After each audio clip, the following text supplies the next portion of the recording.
And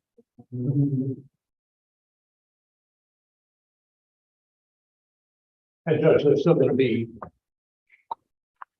that order, right? It'll still be juror one sitting there. Yes. Okay, thank you.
All right, the court is going to call 2021 CR 8893, State of Texas versus Jessica Briones. Can I have parties announce what the record of the state Michelle Hayden and Brittany Mitchell for the state. for the defense? John Paul, Your Honor, on behalf of Ms. Briones. All right, and the court will note for the record that your client, Ms. Briones, is here. Are both parties ready to proceed, state, Yes, Your Honor. defense? We are, Your Honor. The court is in receipt of the acknowledgement of discovery. Defense, have you received all the discovery in this case? To my knowledge, Judge. Court will find that the state is in compliance with discovery.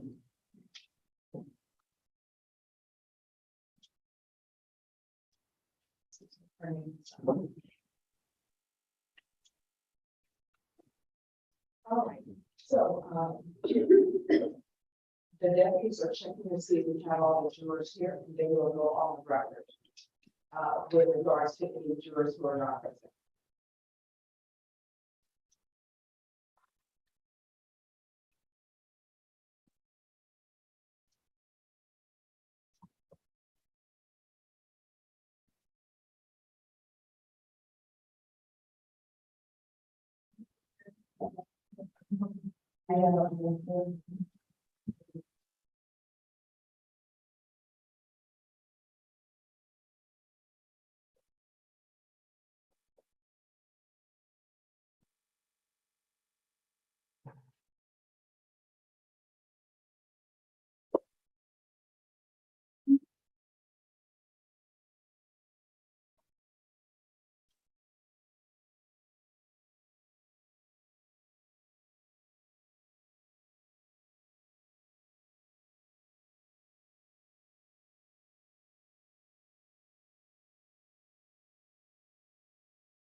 Judge, which jurors were missing? Once the deputies come in, they'll be able to tell us because the shuffle took place, so. I Oh, don't know what their line is, so just give us a moment.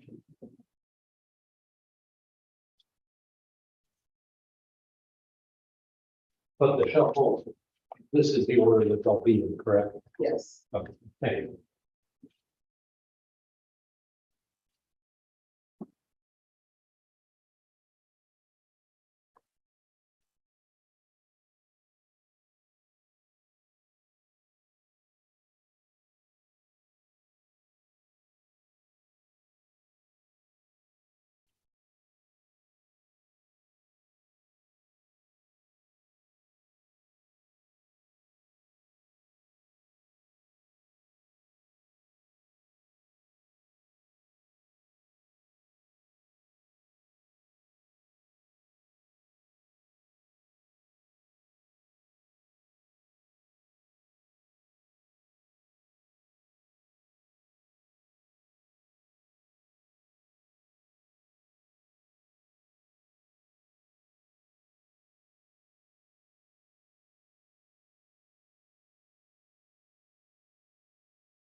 Different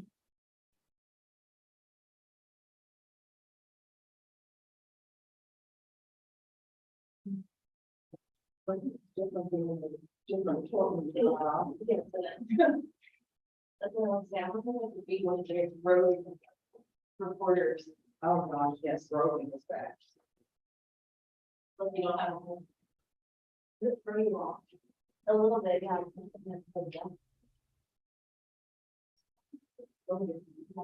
This house. But maybe not. And then what you want to be extra this. There's nothing else to do. Yeah, you're not used to being here. Everyone, make sure everything is put on its place. That's been a lot of my, things really need to be the space.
But for that, it is smart. It is. Yes.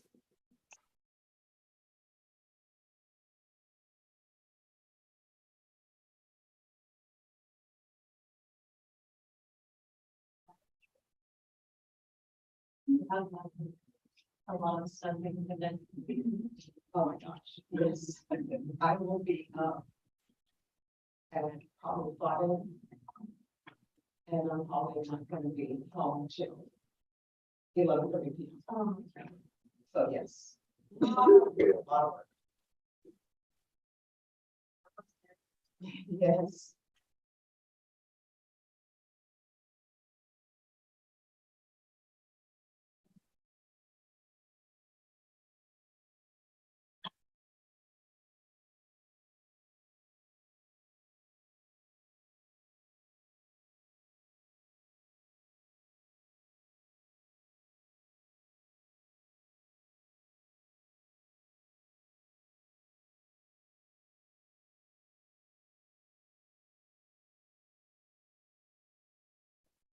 And then, here the system works differently, so I don't cut off the sound that's on the computer.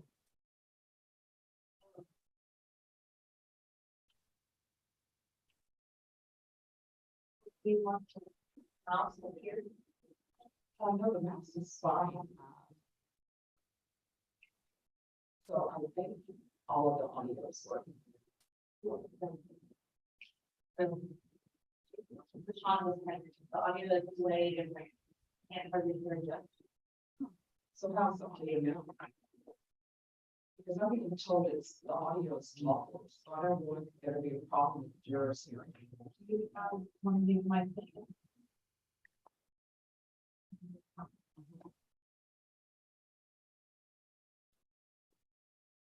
So I think maybe that system should be turned up higher. How do I switch, like, how do I get to the Zoom on this?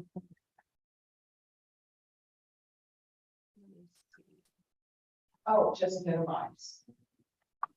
There's no, Minimize.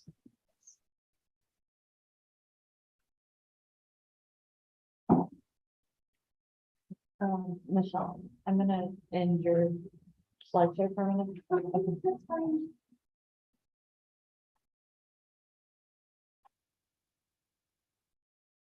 Oh, this isn't on Zoom.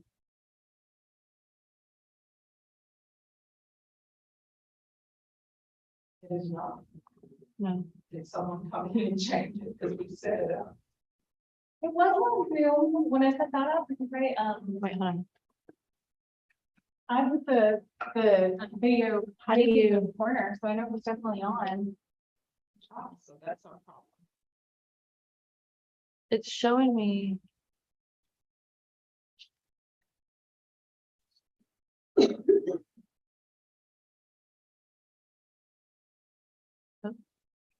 I mean, I just moved it, I didn't.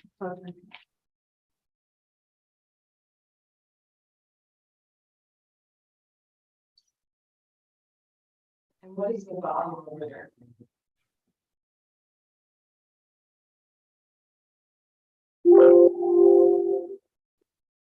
See, I think they have the volume on this. Oh, and you're coming at it. We need to mute this, but how do, I don't know how to pull the Zoom up.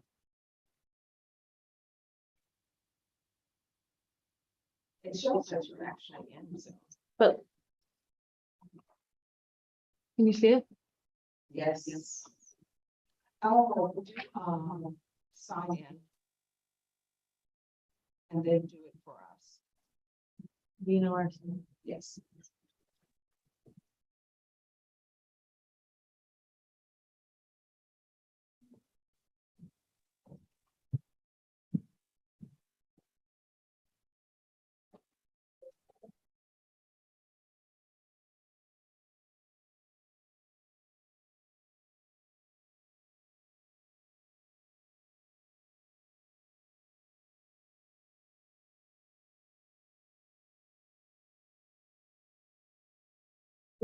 Look, it's, see how it has this?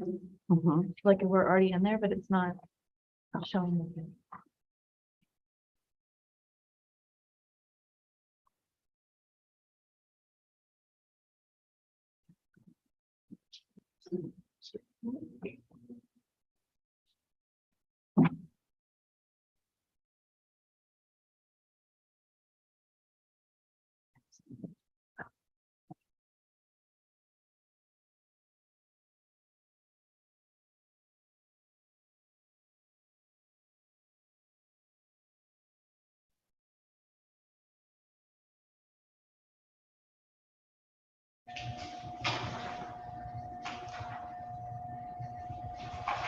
Oh, do you have the caps on for the password?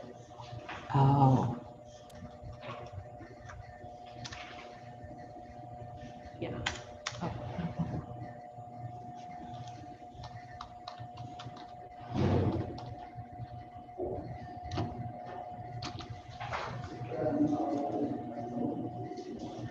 See, I think it thinks we're already in. You know what? Go out. Okay, cool.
I think so.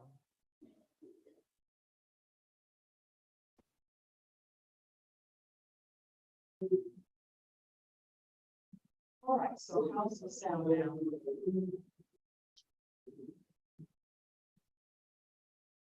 I can hear you perfectly wherever that mic is.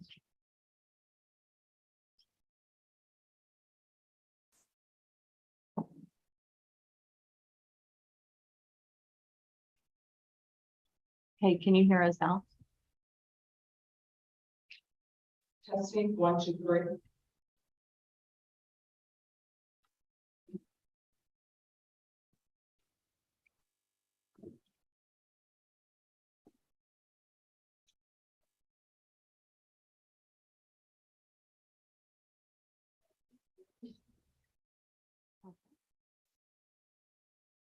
Testing, Can you hear us?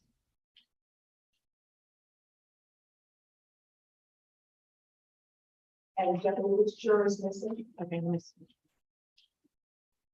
Okay, how about now? Can you hear me? 85.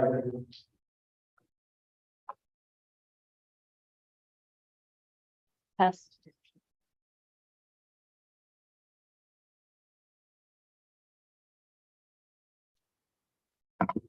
Okay.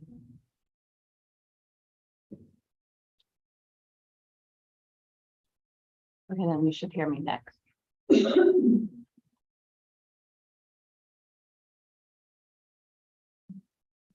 Okay, thank you. My, okay, I think that's what it is. Keep your computer muted, and then these mics will work with this system. Awesome. What is that? Thank you, Brad. You want to check this, so is the here. How do you want this video off now? Or, I'll turn it. okay, Just figure out who this is. She wants to. She wants to.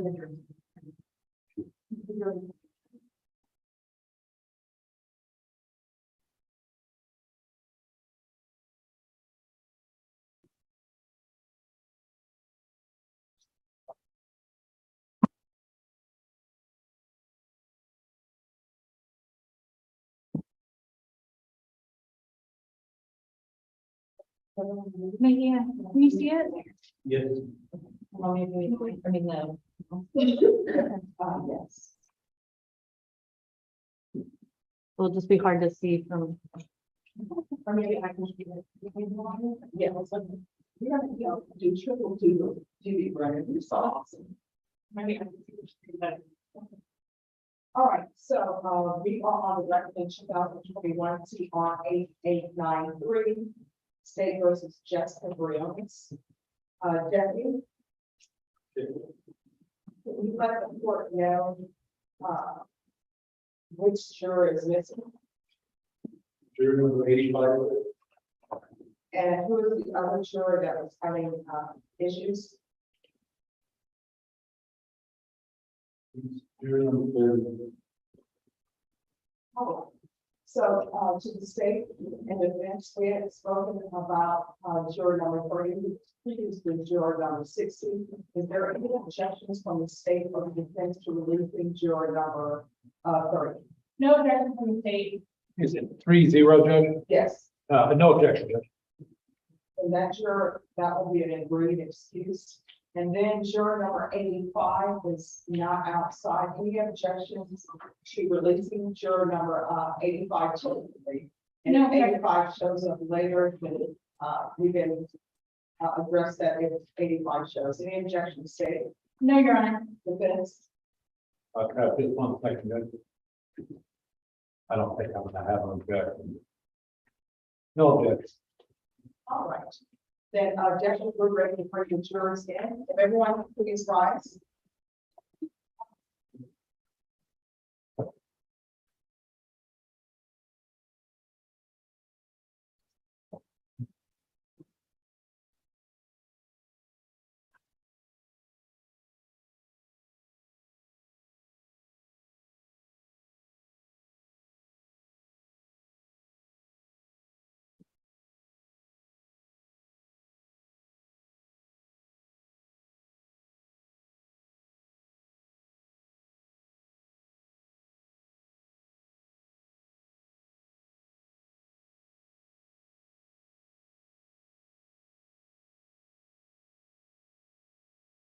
All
right, everyone, please be seated.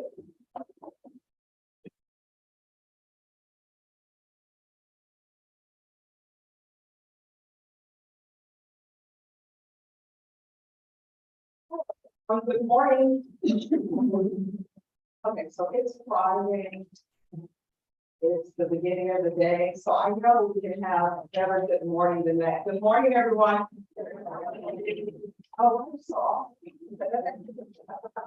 So, this is the Wyoming 7th District Court. We're actually in the 399th court, and the reason why we're in here is because, the Wyoming 7th District Court courtroom is smaller.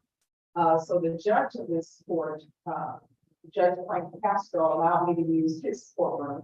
And so he is on Zoom today with his court, so of course I appreciate that. I'm going to remind everyone to please keep your voices up. This is a big courtroom. If for any reason you cannot hear any of the parties, just raise your hand and let us know. Now, normally what I would do is, in 187, I would ask you which courtroom you were in. But I'm going to do it for this courtroom. So right now, you're in the 399th District Court, and it's the first floor. So which court are you in? Which floor? Okay, you guys round out on that. So which floor are you on? All right, the reason why I asked you that is because during jury selection, which is what this will be, we need to make sure that everybody stays together and everybody knows where they are, because believe it or not, sometimes people will get lost and they will try to go do jury selection in another court. And then we will look for them and we find that they're down the hallway. And I always bring that up because there are many courtrooms in this courthouse, and we're not the only courtroom that is on this first floor. Although I do believe we're the only district court on the first floor. All right, to my right, I have the court reporter, Mr. Moss. Brenda, could you raise your hand? So it's Friday, so we're gonna make her job as easy as possible. So how we're gonna do that? She takes down everything that everyone is saying. If she can't hear you, she can't take it down, then that means that the record is not great. And then when she sends the record up, people will look at her and say, what happened? Why are there so many blanks? So we don't want that to happen to her. So everyone will need to speak up. And because this is a big room, whenever you're answering a question, you'll need to raise your card, speak loudly, and stand up if necessary. So everybody should have some very valuable cards in your possession. Is everyone able to raise those? Awesome. So as I previously stated, I'm Judge Stephanie Boyd of the 187th District Court. I'm going to allow the parties to introduce themselves in this case, which is the state of Texas versus Jessica BRIONES. So that parties from the state, if you can introduce yourself, please. Good morning, my name is Michelle Maiden. And good morning, I'm Ricky Mitchell. All right, and for the defense. Hi, my name is John Foley, and I represent Jessica BRIONES. All right, and Ms. BRIONES, can you introduce yourself, please? I am Jessica BRIONES, I'm the defendant in the case. All right. So, of all those parties that have stood up, does anyone know of any of those parties or recognize any of those parties? If you do, raise your card for me, please. Now, the charge in this case is a 2-count case. The first charge is murder. The second charge is injury to a child, serious bodily injury. I want you to think about that. I'm going to come back and ask you some questions in regards to that. But this is what you need to know what is very important. When the state speaks to you, when the defense attorney speaks to you, they are speaking in hypotheticals. They are not allowed to give you any facts or what they think the facts of the case are to you. So whenever they talk to you about something, it's a hypothetical. It's not about the specific case. Does everyone understand? Now, next, I want to talk to you about an indictment. How many people here have ever had a traffic ticket? Don't be shy. See, you need to raise your card. All right, so some people didn't raise your card. I don't know if you're not raising your card because you still think something can happen, or you're not raising your card because there have been no traffic ticket. All right, the reason why I bring that up, because an indictment in a way is sort of like a traffic ticket. So let's say an officer pulls you over. He says maybe you ran a stop sign, maybe you didn't abide by the yield sign, which I know some people in San Antonio don't know what a yield sign is. And I think this is throughout the country, people not know what a yield sign is. But when I had my very first traffic ticket, that was back in the day where they wrote out a ticket and they gave it to you. Now they do things electronically. So let's just assume you're stopped. They say you roll through the stop sign, you didn't come to a physical stop. What they do when they give you that ticket and you accept that ticket, you're not saying that you're guilty. That ticket is to tell you what you're charged with and where you need to go and the date and time so you can answer to that. And then you can decide whether you want a jury trial or not a jury trial. Does everyone understand? Yes. Yes. So an indictment is the same thing. An indictment is just to let somebody know this is what you're charged with. This is where you need to appear for trial. Does everyone understand? Yes. And legally, that is the only way a case can be brought to a district court. So is there anyone here who's going to hold it against Ms. Briones because there's an indictment? The other thing about indictments, just like the traffic ticket when it's given to you, it's not evidence of guilt at all. So you cannot use that to think someone is guilty. Does everyone understand? Yes. So we have certain rules in criminal cases. How many people out there have seen any of the law shows? Beretta, Mannix, Marty Jones. We're not myself. Thank you. Where are my paper chase people? And you know, some people may see the practice, but anyway, in those shows, they always talk about the right to remain silent. Has everyone heard of that? Anybody who has not heard of the term the right to remain silent? Awesome. So in the United States, when you're charged with a criminal offense, you have a right not to testify. So what that means is the state can call you to testify. Now, there are many reasons why people wouldn't want to testify. Sometimes it's because people are shy, sometimes because people don't like to speak in public, because believe it or not, they say public speaking is one of the things that raises people's anxiety because it's everybody staring at me. So you are not to hold it against anyone. And in this case, you're not to hold it against Ms. Briones if a decision is made that she will not testify. It cannot be used as evidence of guilt. Sometimes people say, you know, I really wonder what they were thinking. I really wonder what they would say if they were to testify. I wonder why they wouldn't testify. Does everyone understand that you are not to use any of those questions in making a determination on whether someone's guilty or not guilty? And is there anyone here who will hold it against Ms. Briones if the decision were made that she would not testify? Now, we have something else that's called everyone is presumed to be innocent. And you're presumed to be innocent unless and until the state proves its case and each element beyond a reasonable doubt. So what that means is anybody who's charged with an offense, and in this case, Ms. Briones, does not have to prove anything. The persons who have to prove something will be the state. And what they have to prove is prove their case beyond a reasonable doubt, and they will have to prove every element. Does everyone understand? Yes. Now, the burden of proof is proof beyond a reasonable doubt. And people always want to know, what's the definition? When I was in law school, there was a definition.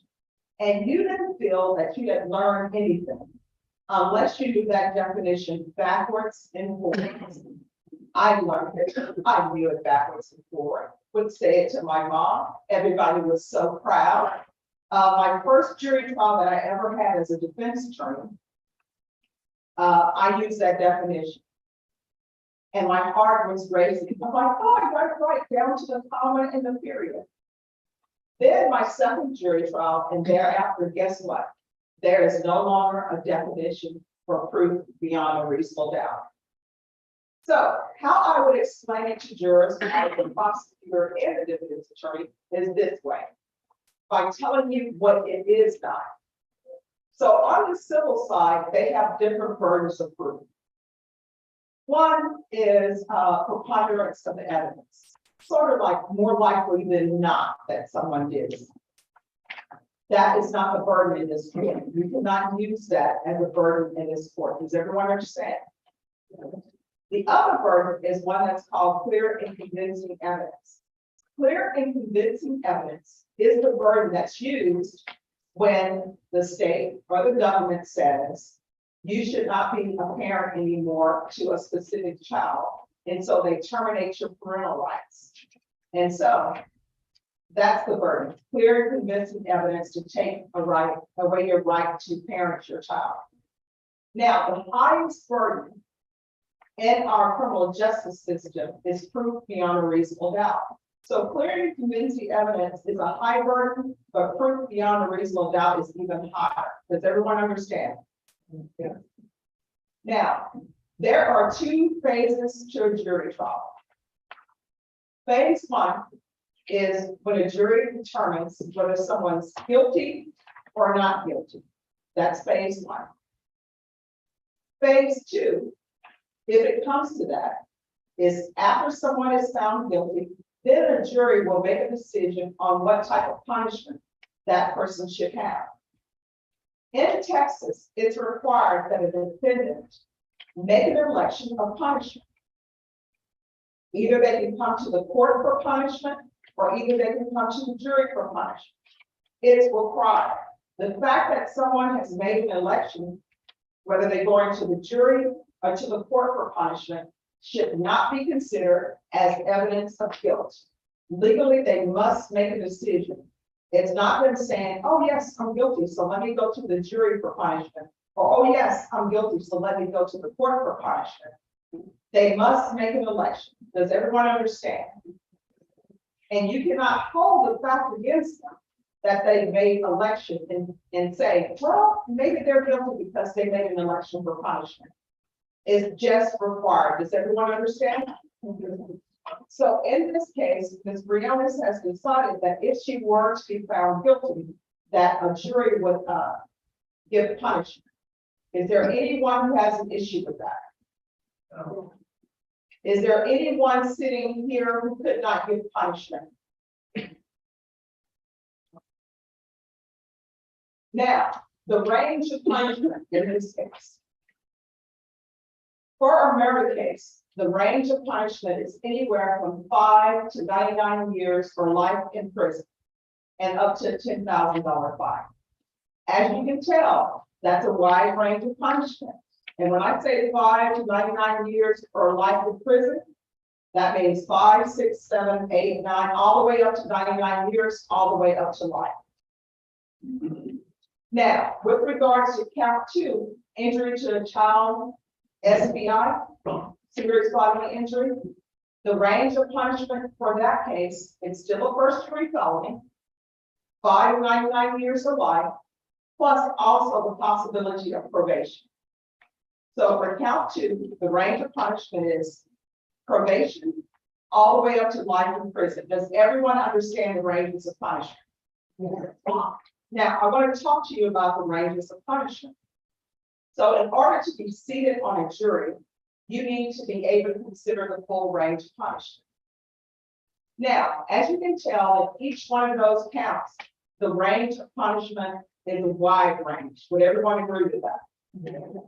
And the reason why the range of punishment is so wide is because in your mind, maybe you can see different circumstances where you would give somebody probation. Different circumstances, maybe you will give them 5 years, maybe you will give them life in prison. Does everybody understand? So because you do not know any of the facts of the case, because you've not made a decision on guilt or innocence, it's hard to determine what you would give someone in this specific case. And you're not going to be given any facts of this case. But with regards to those range of punishments, you need to be able to consider that. Does everybody understand? It's not given because you don't know the facts of this case, but you need to be able to consider that full range if you were to find somebody guilty. Does everyone understand? Is there anyone who cannot do that? Now, the next thing I want to talk to you about is there anyone here whose English is not your first language? Oh my gosh, this is the first time this happened. I'm sorry, could you raise your number, please? All right, that's 49. Anyone else who has English as not your first language? All right. And mind you, I think speaking different languages is beautiful. I'm originally from Louisiana, so you can guess which language I decided I was going to take in school. French. And so I took it in high school, I took it in college, I took it in junior high. I know it's now called middle school, but So I took French and then lo and behold, I ended up in San Antonio and my French is not working here. So I think it's beautiful. In law school, a lot of my classmates spoke about 6 different languages. And someone was trying to teach me Navajo. And I can see why they were in that movie, The Wind Talkers, because that's a difficult language. So, juror number 49, could you stand for me, please? All right. So you say that, oh, no, just stand there. You didn't need to. All right. So with regards to your first language being Spanish, have you been able to keep up with everything that's being said? No, okay, please stand. All right, so everyone, so that Brenda can hear, if you can stand, I'm going to ask you to stand so that Brenda can hear everything. So, juror number 49, you say English is not your first language? Okay, you need to speak up. Are you able to hear? I am in Spanish. All right, how long have you been in the United States? 10 years.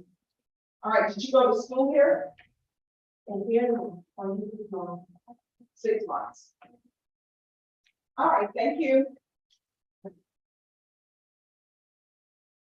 All right, is there anyone here who has any type of time constraints? And by time constraints, I mean that you're going on a trip, it's non-refundable, and you can't transfer it into my name. Is there anyone? All right, number 44, 21, 26, 59, 72. So I have 21, 26, 44, 59, and 72. Anyone else? All right, number 21. All right, and everyone, please remember to speak up because this courtroom, the acoustics is not that great, so it'll be hard for us here. All right, 21, what is your time constraint? So I'm going on a trip in November 12th. I don't know if that's far for a week. All right, where are you headed? New York. What are you going to be doing in New York? My girlfriend's birthday. Surprise, is it going to be a surprise? No, you know. All right, thank you. Juror number 26. Yes, time constraint? Yes, I'm going on vacation on Thursday. Where are you going? Medina Lake. I'm sorry, Medina Lake. what are you going to be doing on the Medina Lake? Camping with a bunch of work friends, and we're going to see the maple tree coast. Oh, wow. So you guys must be close work friends if you don't want to hard with them for work. Okay, all right, thank you. 44. Yes, I'm going to Colorado from November 1st to the 6th. And we're going to be going to Colorado. On the train, ride, Port and trying to snowboard. All right, don't get injured. Yeah. Okay, thank you. Number 59, I'm going on a work trip all next week, where are you going? Florida.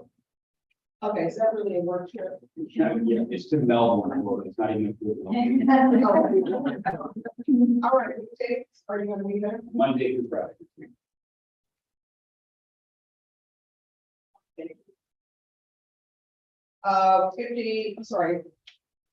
55. I didn't know how far out we were looking, but the first week of November, I'll be out since November 3rd. So Friday was Sunday, you know that. What are you going to be doing? Las Vegas, my wife won a work trip out there, so we're doing the losses. Does your wife want you to go? I hope so.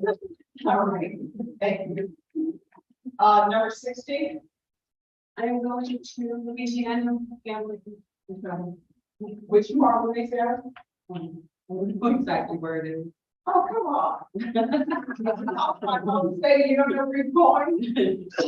Well, my fiance made the arrangement, All right, so where are you living? actually on Thanksgiving, 24th.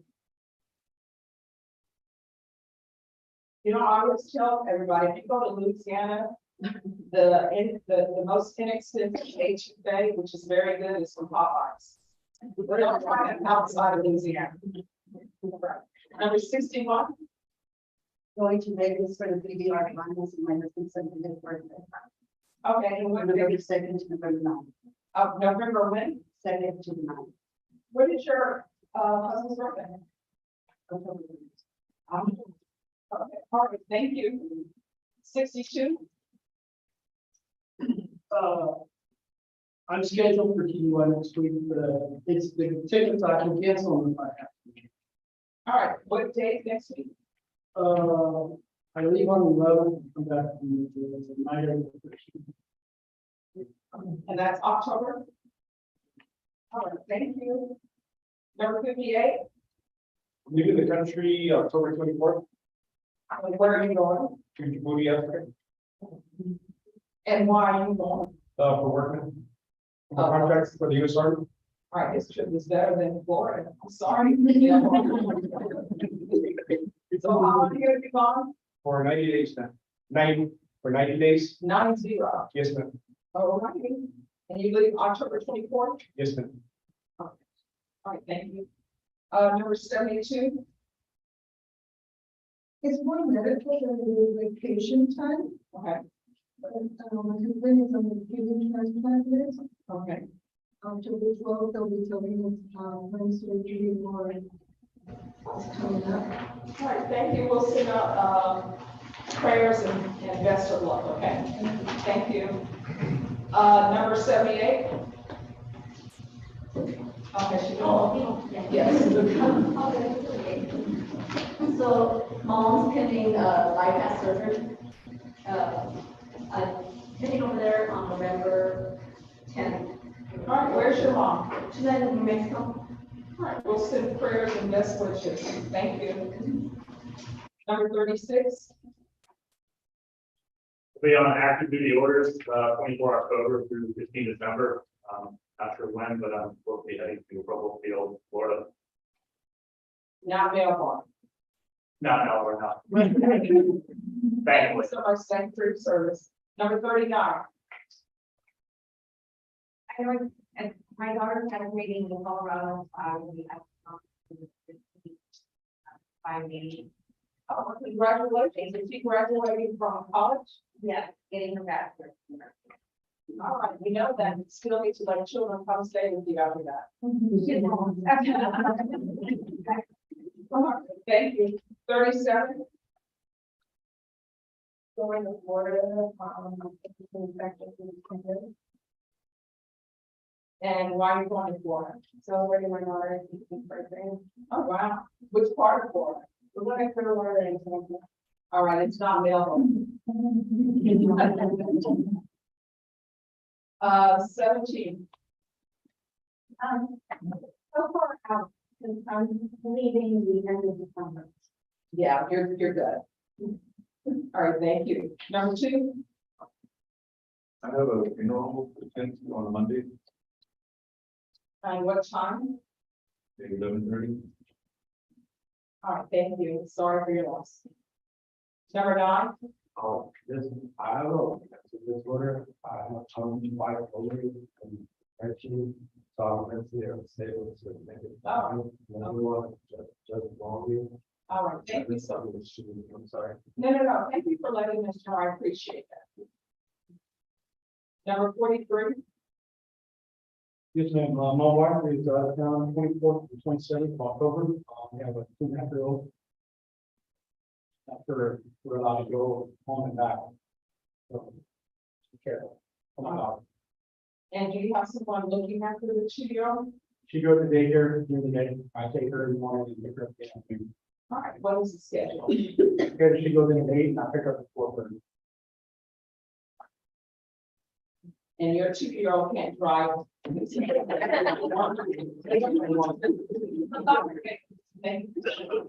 All right, number 52. Well, I'm going on vacation Thanksgiving break in Florida. When? Thanksgiving break, the 18th through the 29th. All right, which part of Florida? I'm actually going to know. See, she's going there for vacation, so there's something to do. Thank you. 53. And I don't, it's not vacation, but I'm having, scheduled for medical injection on the 18th and one every week after that, every Wednesday after that. October 18th, All right, and they have to be exactly week mark. all right. And what is the time schedule for that? 1 o'clock. All right, thank you. Number 54. One to stay in Massachusetts, December 8th for the event. For vacation. All right, what about October 31st? So, it's for vacation. Yes. All right. December 8th through 11th. Anyone else? All right, so other than just meeting each other, maybe standing down in line or downstairs, do any of you know each other other than just first meeting today or downstairs? All right. Number 16, 77, 39, and 37. All right, 16, who do you know? All right, how do we all know for each other? We're real good friends. I'm ready to go. Okay. Number 39, who do you know? That's my boss, Teresa. Oh my God.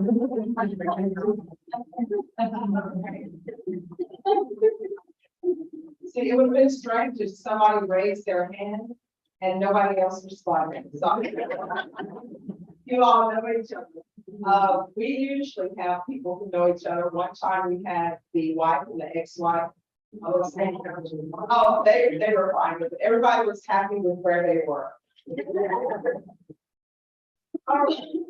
So, I'm going to tell you 2 true stories. Here's the first story. I have a friend who works in Austin. We've got to know each other in law school. And she decided that she was going to practice civil law and always wanted to practice criminal law. And on the criminal law side, you're constantly in trial, you're constantly in court every day. And usually on the civil side, you're rarely seen in court. So of course we had been seeing each other because I'm in court every day, she's doing her thing, but whenever we get together, it's like no time has passed at all. So she called me one day and she said that she had jury duty. And I'm like, right, could we have lunch together? She's like, yeah. So at lunchtime, we meet for lunch and we're walking on the river, watching the lunch. And we get our table and I said, oh, jury selection going. She's like, it's going fabulous. And I'm like, it's very strange for somebody to say it's going fabulous. I'm like, what do you mean by that? She's like, oh, I'm not going to get selected. And I said, how do you know you're going to get selected? She's like, it's just like when we were in law school. I'm at the back, keeping my head down. And so I started laughing hysterically. And she said, what's so funny? I said, on the criminal side, when people don't talk, what ends up happening is people will say, oh, this juror never said anything. Let's go with it. So if you desperately want to be on this jury, remain silent. The other story I'm going to tell you is about my uncle. My uncle grew up in a small town in Grand Canyon, Louisiana. I think by now it's probably population 300. I think in its heyday, it was population 1,500. So the Vietnam War story. And my uncle was super intelligent, and I say was because he's since passed, but super, super intelligent. So in school, he would constantly be skipped in grades.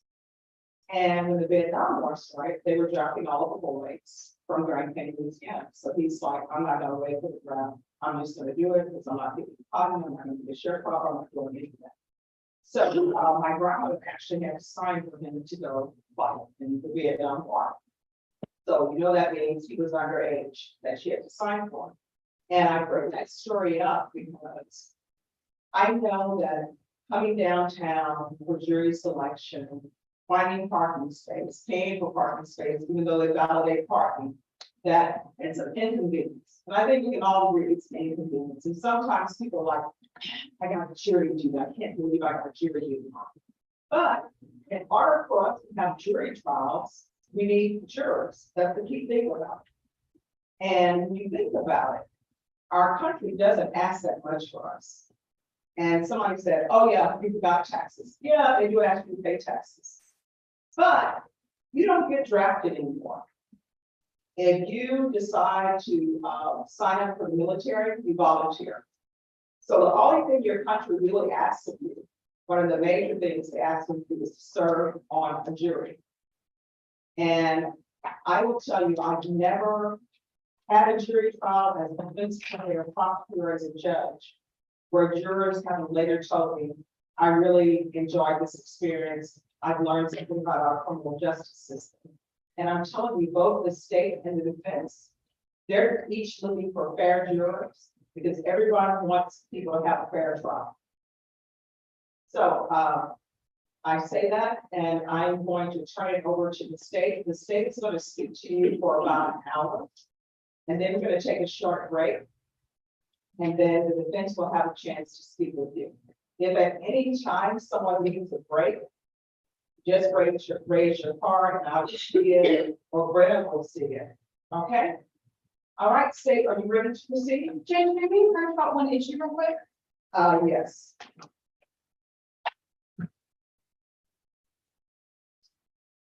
It was fun.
Good morning, ladies and gentlemen. As I mentioned before, my name is Michelle Hayden.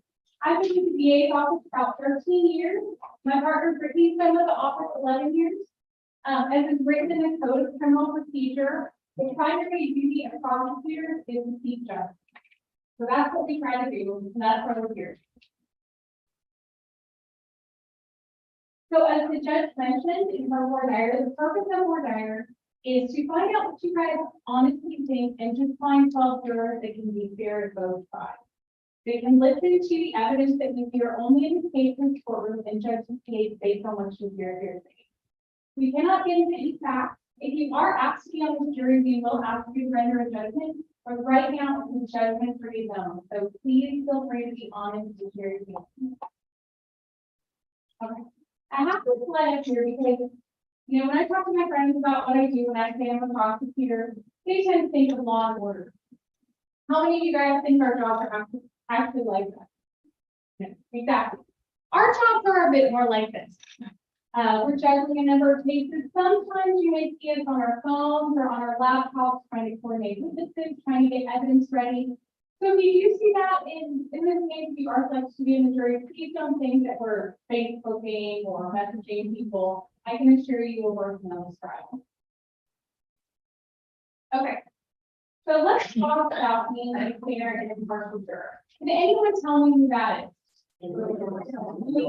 Okay, and aside from playing music, what does Billy like to do to someone? Exactly. Now, if you were here on a possession of marijuana trial, which I know you guys don't are, do you think Willie Nelson would make the best juror? Do you think he would follow the law? Exactly. I believe there's actually an account of Willie Nelson smoking weed on the roof of the White House. Now, if he were here in a murder case, I have no reason to think that he wouldn't be a fair juror. But that's the sort of thing we need to know about. If there's for some reason that you can't follow along with case, something that happened in your history that makes you biased towards one side or the other, because it doesn't matter what I hear, I'm automatically going to find for guilty here. Or it doesn't matter what I hear in the courtroom, I'm automatically going to find her not. Because it's a big deal. That's the sort of things we need to know.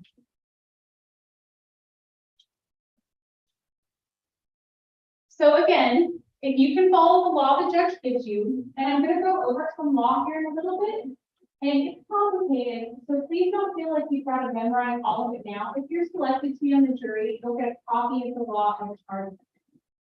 But if you can follow the law the judge gives you and base your decision only on the evidence presented to you in the courtroom, then you can be a fair juror. So, who here heard it was a murder case involving a child and thought, I don't want to be here? Anyone? Exactly. And I understand that. I've got a 3 and a 5-year-old. Anyone hears that and they think, I don't want to be here. But you guys can understand why a case like this, teenagers can be there. To do this, right? Is there anyone here that disagrees with that or doesn't think like they could sit through this trial or something? Okay. Your number 50? Is this something that you're comfortable talking about right now? Don't just stand, man. Sorry, yeah. Trying to taking down the number. And if you okay, if there's something that we talk about that you guys aren't comfortable discussing in front of your 89 new best friends, please let us know and we can discuss it and we'll just be attorneys in the touch. Is it something that you're comfortable talking about? Anyone else? Wait, you're number 38? I'm a former teacher and principal, and I have 2 grandchildren that were fostered to adopted because they were abused by their parents. And I have had to turn them on parents in for CPS from again. Well, thank you for what you do. Now, understanding that you haven't heard any evidence in this case, would you agree to listen to the evidence that you hear in this case and just base your decision based on what you hear in this courtroom? Okay, thank you. Someone up, jury number 40. Could you stand up?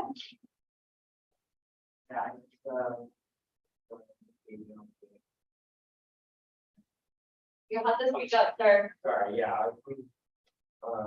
I have a baby on the way. And,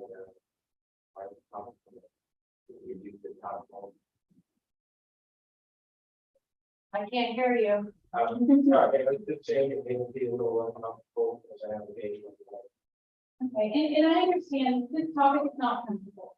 But would you agree to listen to what you hear in this courtroom and render a verdict based on evidence presented to you in the law given to you? Thank you. Jury number 82. My partner was just killed about 2 months ago. I have a 1-month-old baby at the time, so I don't think I can be here. I'm so sorry.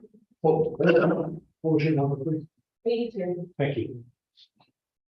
Jury number 61. Just in the thought of it. I know some of the children, and my husband is a former police officer, and I see what prosecutors have put him through. And he was, he didn't come on. I would try to be there, but I don't.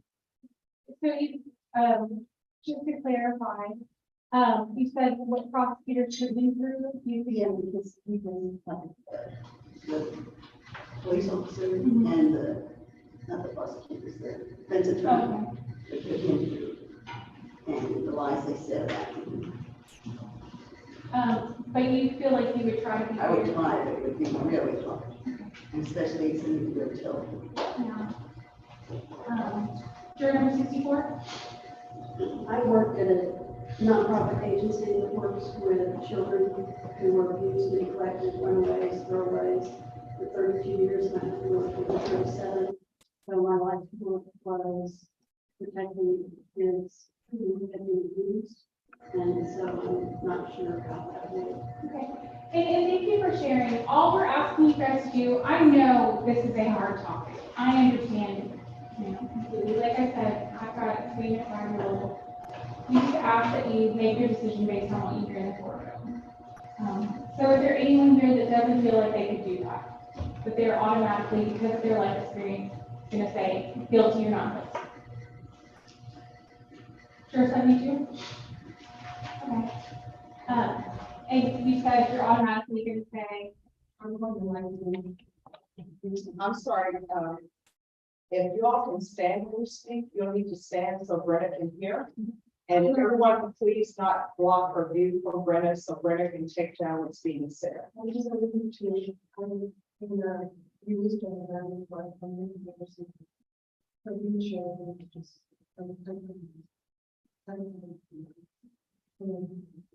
you think you're automatically leaning one way or the other right now, not having heard anything? Or it's just an emotional disconnection? All right, well, thank you. Okay, as Judge mentioned, there are 2 phases to the trial. I won't spend much time on this. First phase, guilt innocence phase. Your only question is whether or not the defendant is the true part. That's it. Punishment phase, that's when you get to hear more about criminal history, aggravating circumstances, more character evidence, that sort of thing. But the focus is guilt innocence, just whether or not this. Okay, so just talk about this a little bit, and I want to talk about it because it's something that kind of confuses jurors sometimes. What is beyond a reasonable doubt? Anyone in the first row want to tell me what that phrase is? Happy birthday, okay. And are there missing pieces there? But you would be willing to roll the dice, gamble your money, and follow the puzzle for that. And that's kind of what I think of when I think of not a reasonable doubt. That there may be different pieces missing, but you know. So the judge talked about this a little bit, but the burden in cases that you may hear in courthouse, civil cases for money's involved, it's preponderance of the evidence. 51% basically, more likely than not.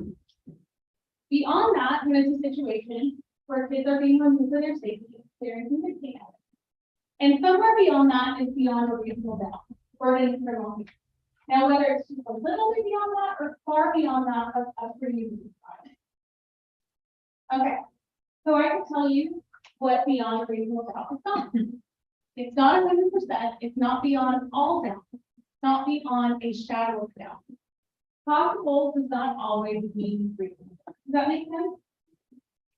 Anyone disagree with that? Anyone here say, I think the burden of proof in a criminal case for a murder case should be 100%?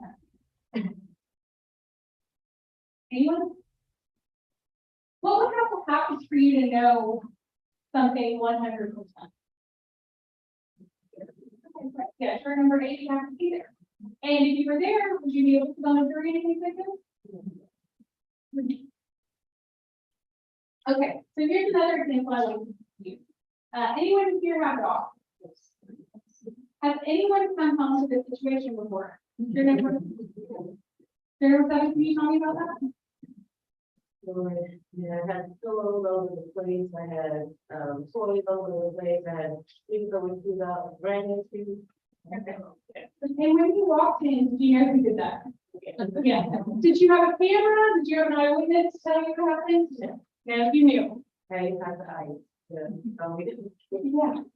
And what did you do when you saw that? Bad boy, I mean, I just, yeah. Exactly. We had a dog named Vixen, passed away in June, but she was allowed to follow me. We'd come home to the situation. She was a great dog, but she left. And she came up on her counter and I came home to this on a fairly regular basis. Now, is it possible that raccoons came through our dog door and didn't? Is it possible? Is it possible that my husband decided to mess with me and throw garbage on the ground? Is it possible that our poodle somehow climbed over the counter and got with stuff? Or maybe poodle. Okay, but are any of those scenarios reasonable? So that's what I think of when I think of beyond a reasonable doubt. It's up to you to make your own definition, but again, I want to be reasonable. And I ask this, but does anyone here, would anyone hold the state to a higher burden than beyond a reasonable doubt because of the murder?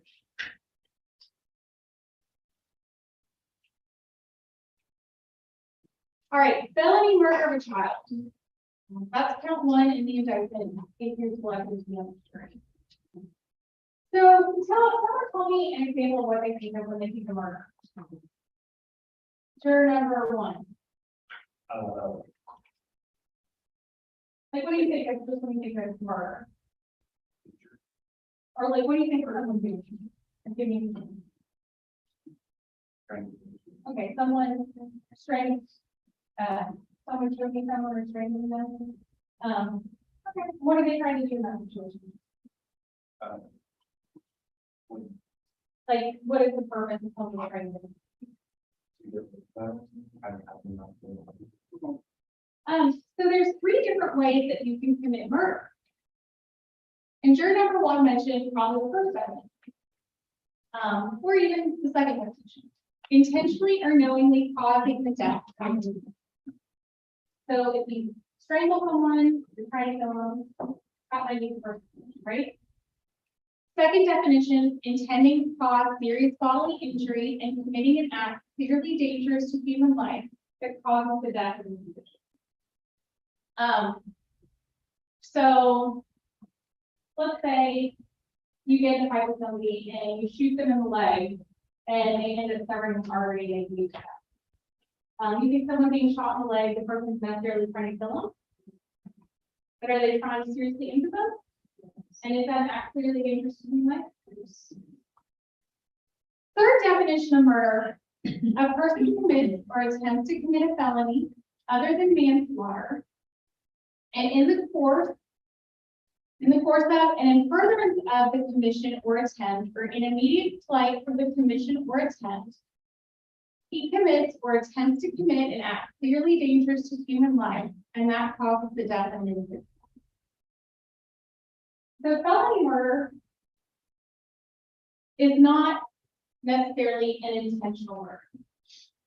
As it's been defined by the Court of Criminal Appeals, felony murder is an unintentional murder committed in the course of committing a felony. So in that situation, the state does not have to prove that the defendant intended to cause the death of an individual. Does that make sense? Can anyone think of any examples that would fall into felony murder? Juror number 15? Car crash. Car crash? Okay, yeah. For example, you saw evading with abuse, which is a felony. Please try to pull me over. I know I've got, they try to pull me over for some traffic infraction. I know I've got tickets. I don't want to get arrested. So I plead, start driving around, plead, do another vehicle from Did that person be charged with felony murder? For me, not even. Okay. Did anyone else think of anything? Drug overdose. Drug overdose? Well, I guess they might depend and, if you give the person the drugs and sort of things. Can anyone else think of another example? Number 8. Aggravated robbery, exactly. You could have an example where, I decide to rob a convenience store. I don't think, but I'm very honest about that. With one of my friends, I decide to be the lookout. They go inside, they pull down the car, shoot them and kill them. I could still be charged with felony murder for my role in that. Another example, arson. There is close on my house, so I set fire to it.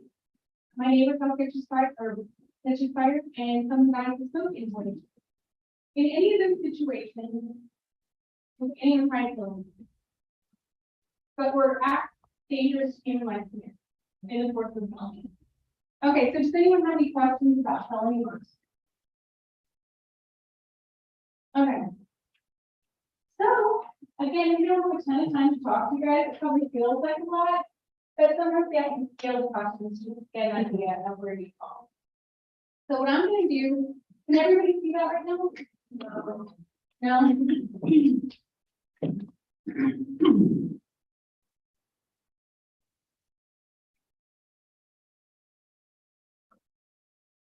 Is that better?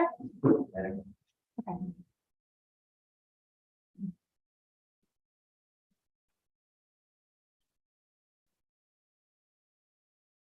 So we just want to see what's called first reaction. Whenever I put these field questions, people always ask me, they're like, well, I'm kind of a 1, but I'm also kind of a 2, or, you know, between 3 and 4, 3.5, just pick the first number that you feel like most applies to you. And I'll go through and read them, but think about what number you are, and then I'm going to ask for all the number 1s to raise their hand, all the number 2, all the number 3, and all of them. Make sense? Anyone have any questions? Okay. So how do you feel about felony murder?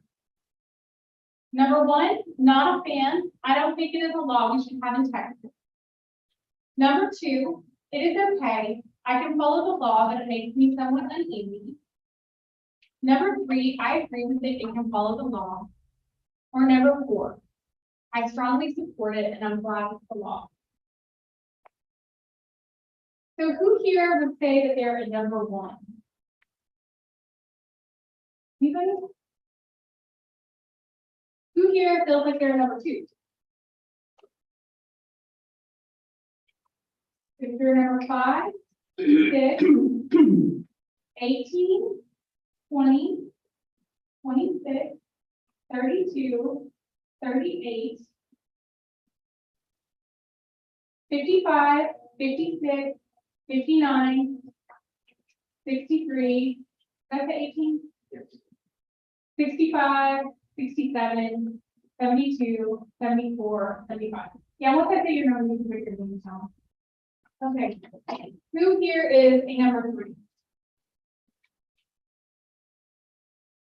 1, 2, 3, 4, 7, 10, 11, 12, 13, 15, 14, 16, 17, 19, 21, 22, 23, 24, 27, 28, 29, 31, 33, 34, 35, 36, 37, 39, 40, 41, 42, 43, 44, 45, 46, 47, 48, 49, 50, 51, 52, 80, 81, 83, 57, 62, 64, 60, 66, 68, 69, 71, 73, 76, 77, 78, 79, 87, 88, and 9. Okay, and number 4s.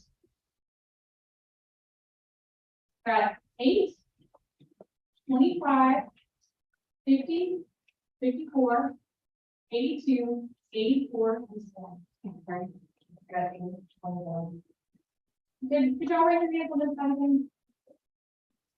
50, 54, 82, 84, 61,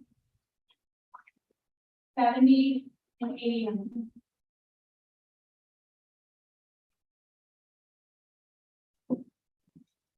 Okay, so the elements, just to go over them, what we have proved in our case. Count 1, in Bexar County, Texas, the defendant, Jessica Briones, on or about September 5th, 2017, did intentionally or knowingly commit or attempt to commit the felony offense of injury to a child, and while in the course or furtherance of committing the felony, did intentionally or knowingly commit or attempt to commit an act clearly dangerous to human life, thereby causing the death of Olivia Briones, a child under the age of 14. So injury to child, you have the definition. A person commits an offense if he intentionally, knowingly, recklessly, or with criminal negligence, or by an act or by omission causes to a child serious bodily injury, or serious mental deficiency, impairment, or injury, or bodily injury. Bodily injury just means physical pain, illness, or the impairment of any physical condition. So can someone tell me an example of how do you know someone's in pain? Here, number 2. Given, in pain, in sound, and so is there. Okay. I saw some views over here. You can probably tell their body, but there. All right. So how can you tell someone's injured? Bruising, exactly. Juror 18. Probably display. If not able to move, if they move. I can't hear you, sir. From like, again, their body language, their event. All right, so yeah, bodily injury, just pain, impairment of any physical condition, bruising, marks, right? Then you've got serious bodily injury. Bodily injury that creates a substantial risk of death or that causes death, serious permanent disfigurement, or the protracted loss or the impairment of any function of any bodily member or organ. So can anyone give me an example of serious bodily injury? Number 36. Losing a limb, severe blood loss. Okay, exactly. Anyone else? So injury to child causing serious bodily injury or serious mental deficiency, impairment, or injury that's not really defined in the penal code, or bodily injury. Any of this make sense? Okay. An act clearly dangerous to human life. I want to talk about this a little bit too, because it's not a term that we use a lot in our everyday lives. So this is an objective analysis. It's also the reasonable person standard. So it's not whether a defendant subjectively believed that a certain act was dangerous. It's what a normal person would think would be. And the dangerous act is what caused the person's death. So can someone give me an example of an act that's really dangerous to human life? Juror number 13.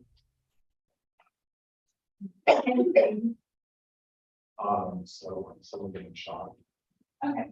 Next. and stuff. Okay. Anything else? Juror 14.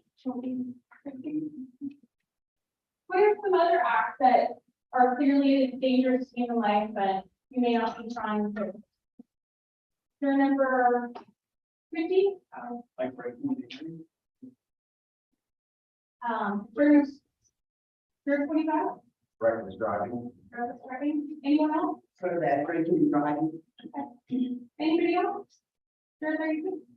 Pushing or tripping someone. I'm sorry, sorry. Pushing or tripping someone, maybe not technically.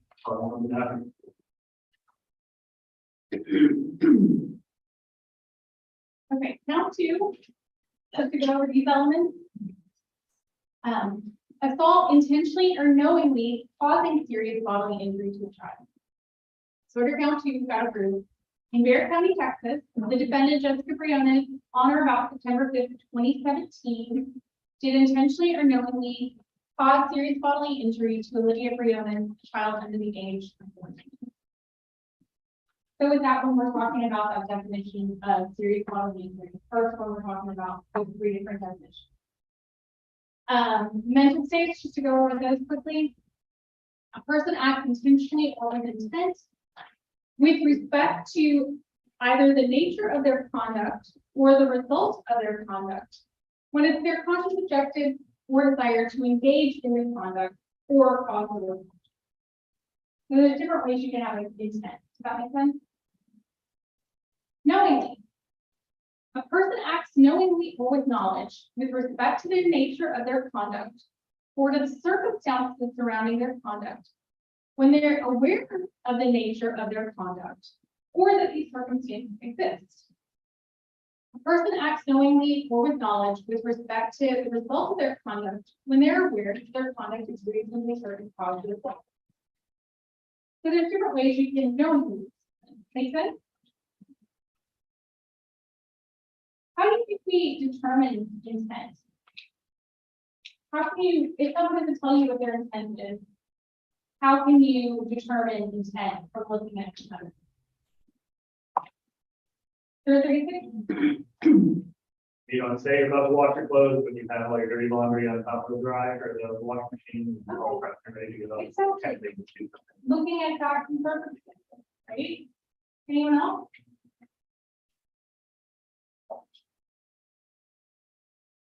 Okay. Intent can be inferred from extent of injury, from relative size or strength of the assailant and the victim. There's different things that you can look at in determining someone's intent.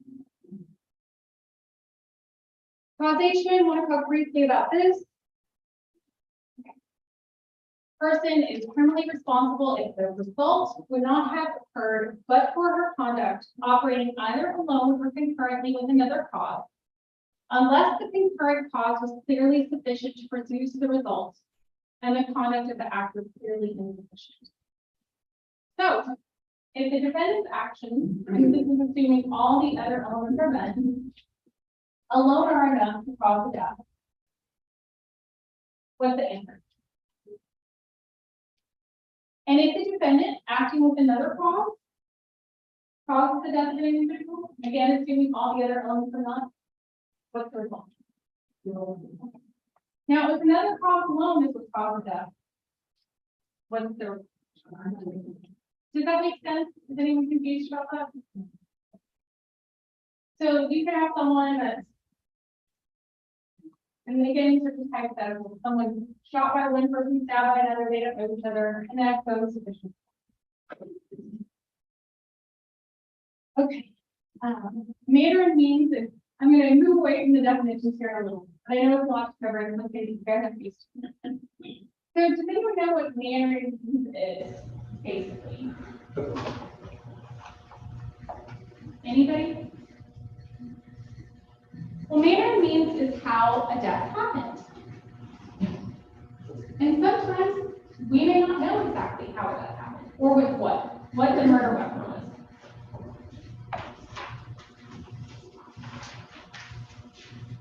And in these cases, sometimes there may be different manner and means alleged. There may be a couple of different things. If you're selected to be on the jury, you don't necessarily have to agree with what the specific manner and means, if there's multiple ones, is. So one juror could feel one way, another juror could feel another way. The important thing is that everybody feels the defendant's actions cause the death, and the other elements are met. Does that make sense? Why might we not know specifically what object or weapon was used in a case, or how it was used in a murder? Can anyone tell me? Number 45? It was lost. It was lost. And thrown away. Okay, thrown away. Anyone else? Juror number 16. Who controls that evidence? The person who did it? Okay. And can you always tell by looking at an injury what exactly caused it? Some injuries you might be able to tell, right? Can anyone give me an example of an injury where you could tell like what happened? Gunshot? Juror number 24? Choking. Okay. With choking, okay, you said hand marks. But can you necessarily tell like what was used? If you're just looking at something, could someone be shown by a picture or someone's hand? Okay. And who do you guys think is usually present? Like when a murder? Yeah, but generally it's not done in front of a bunch of people, right? At least you would hope not. So would anyone here be unable to return a verdict of guilty in a murder case if the state proved to you beyond a reasonable doubt all the elements of murder and that the defendant caused the death of the complainant or victim? But they're not showing you specifically what. Does anyone here say, no, I need to know specifically what that murder weapon was and probably? Anybody? Can anyone give me an example of a situation where you might know somebody was murdered, but you don't know how? Sure, 23? So someone could be hit over the head with a bowling pin, but you don't need to know what was it. You know, what was wrong. Exactly. Anyone have any other examples? Sure, number 10? Relative who's alcohol dependent, and the relative or husband of said person removed all the alcohol from the house, locked them in, and left them. Oh, yeah. Or you might have a situation like you find a body wrapped in duct tape in the woods or parked with crisp in a car. Like, do you necessarily know what happened? Do you think they got themselves into that situation?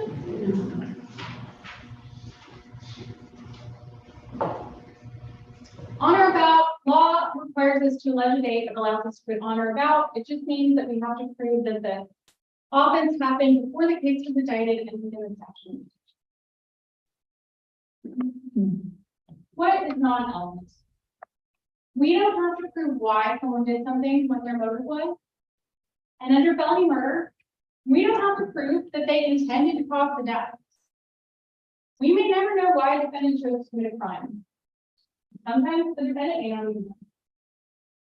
So would anyone here require me to prove motive in a murder? No? Juror number, can you raise your hand? 87? Okay, you want to know, you want the case to prove why someone did. Yes. Okay, even though it's not that. Thank you for your honesty. Anyone else know about it? Okay. Okay, moving away from the definitions, finally, we'll talk a little bit about family violence. And family violence includes an act by a member of a family or household against another member of a family or household. It's also abuse by a member of a family or a household directed toward the child of a family or household, and it can include dating violence. Anyone here willing to show their hand if they've been a victim of abuse, either as a child or as a spouse or a sibling? Okay, juror number 26. Are you comfortable talking about that? Michelle, can you move over and? Yeah, sorry. Okay, who was your abuser? Is it something that you felt like the outside world knew about the male control? I'm sorry. Did the outside world know that he existed to you? No. Okay. How did other people perceive your husband? Quiet. Okay. Do you think people knew what was going on? No. All right. And thank you for sharing those something so personal. Was he abusive towards you all the time? For once a month. Okay, and how many hours were the other time? I stay away from the house. Okay. Were there times when he was nice to you? Times when he was remorseful? Anyone else? Third number 65? I mean, I have history of abuse, but I would not but Third number 82? I won't get selected, but my mother was very abusive towards me, and she was very beautiful. She was very nice and kind to the outside world, and nobody ever knew I was being abused. Okay. So the image you portrayed to other people wasn't actually what was going on. Okay. So where do you guys think family violence is most likely to occur? Huh? No one else can see. So behind closed doors is in. Anyone think family violence was occur in Disneyland for a lot of people? What about like social media? Do you guys think that what people portray on social media is usually who they really are? Or?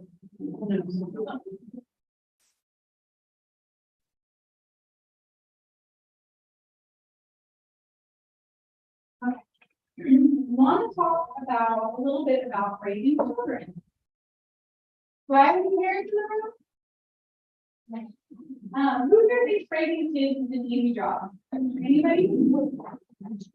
Anybody just decided, you know what, other people's kids are cute, but they are not for me? Anyone? Here.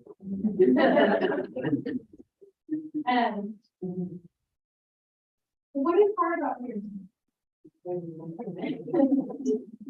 You guys get frustrated?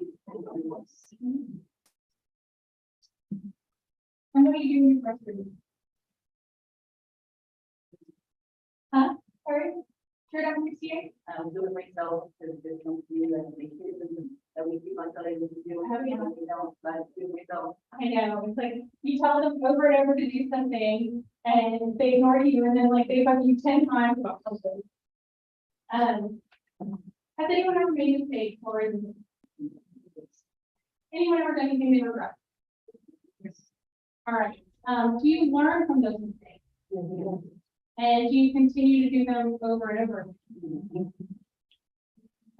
Anyone here have unplanned children? Any surprise or who's baby? All right. Turn number 29. Okay. And did you end up keeping that baby? Yes. All right. And did you love them any different because they're unplanned? And what sort of responsibilities do you have? Feed your children, raise your children. I mean, every day, day to day, love your children. And you take care of them. Does everyone agree that those are parenting responsibilities? Yes. Anyone disagree? Do I have any single parents in the room? Number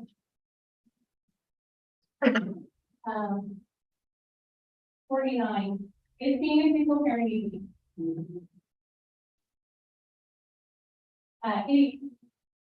It's hard, right?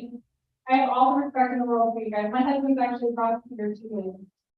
So like sometimes, you know, it's just hard to stay close. Everybody agrees with parenting is a hard job, right? Okay. So when you take on that role, you have certain responsibilities. Taking care of your kids, making sure they're fed, making sure they're safe. Anyone disagree?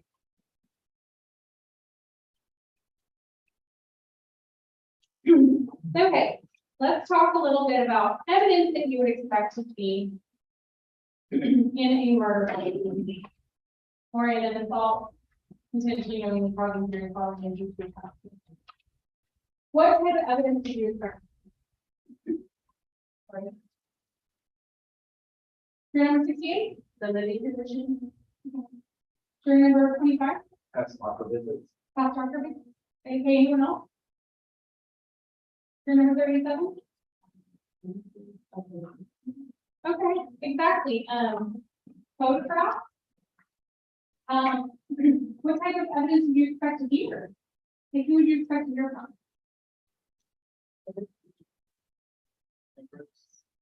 Friends. Numbers, neighbors, medical staff.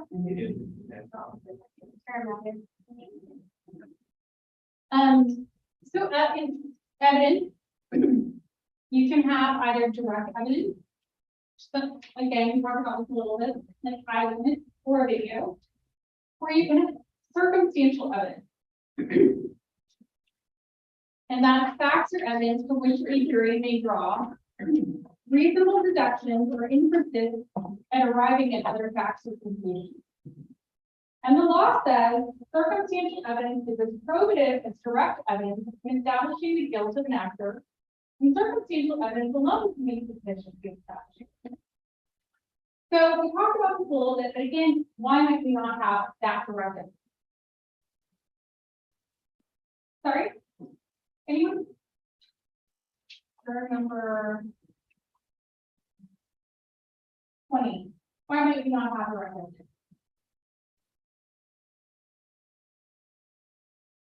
That's a hard one. Juror number 40? Might not have direct evidence. Yeah, because again, where does the step most likely to take?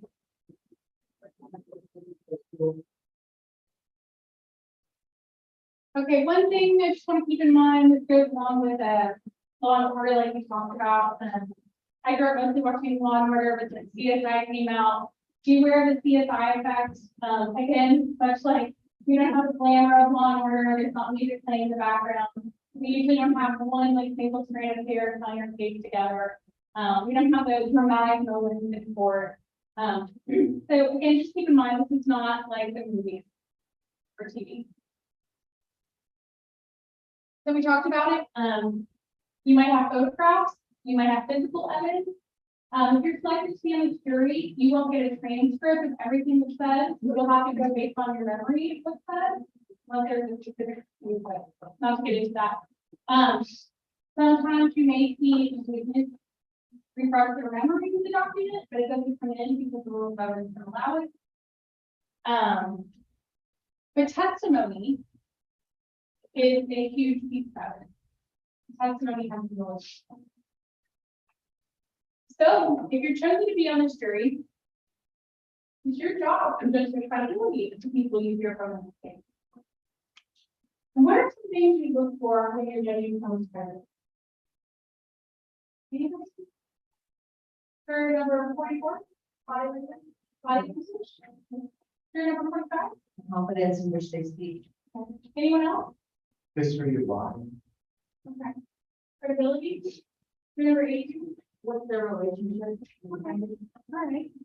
Yeah, so demeanor, body language, what they have, why they have a motive to say what they say. And again, we talk about beyond a reasonable doubt, but you can use your common sense in evaluating whether or not you believe.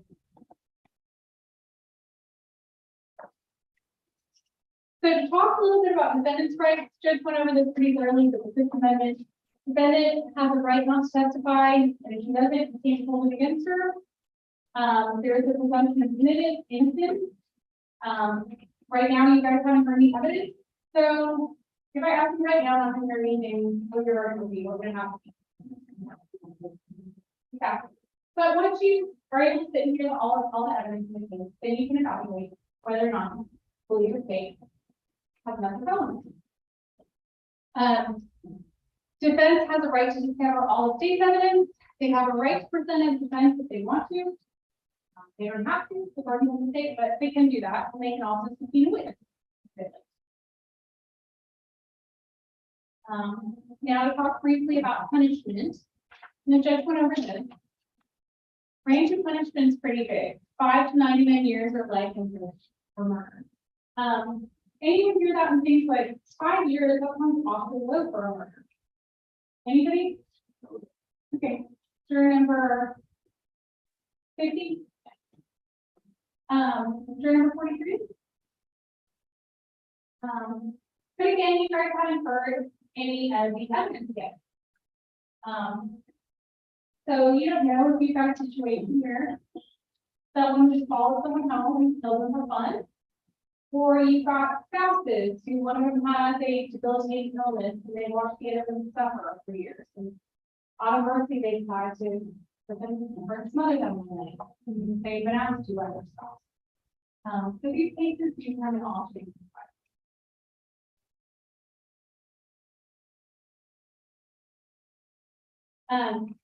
Again, assault, intentionally knowingly causing FBI child.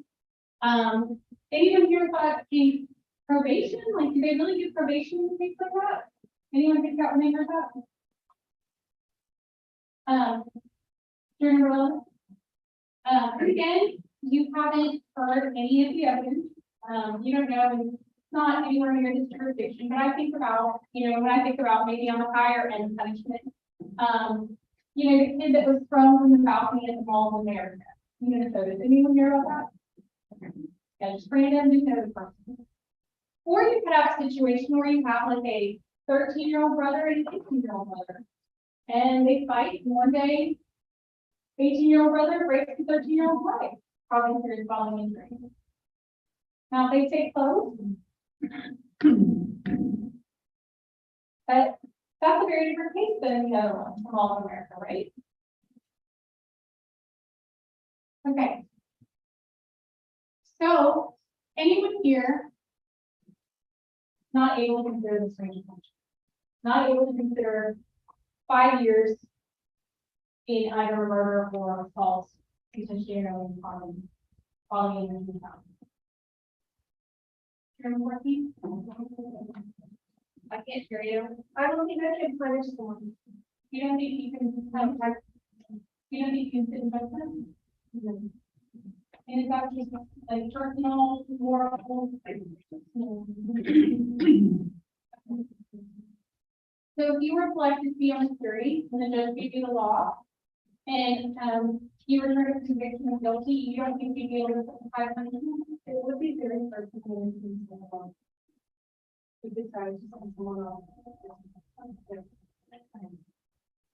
Anyone else feel that way? They can't consider the punishment range? So if you're selected to be on the jury, you must be able to consider the full range. That's it. You haven't heard the evidence, just going into it for the market to be able to say, I can consider that full range. In these cases, there's a fine of up to $10,000. It's also something we kind of focus too much on. Doesn't go with the victim's family or anything like that. I'm nearing the end of my word diary, and then I'll turn it over to defense. But wanted to ask about what a deadly weapon is. Maybe tell me the deadly weapon. You're number 17? Oh, okay. She needs to go to the restaurant. Sorry. Well, just a moment, just a second. So everyone, when someone needs to go somewhere, you can't just get up and leave because everybody needs to stay together. So is that your last question? The deadly weapon question? No, I've got just a few more. I've got like 5 more pages. All right, so we're gonna take a brief recess and we're gonna come back at 11:40. Look to your left, look to your right, make sure your buddy is back with you. And everyone, please leave the cards there.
Okay. Is that good? Yeah, I'll take it over here. Or should I put that back up? Yeah. Oh, that's okay. All right, that's fine, great. Here you want it?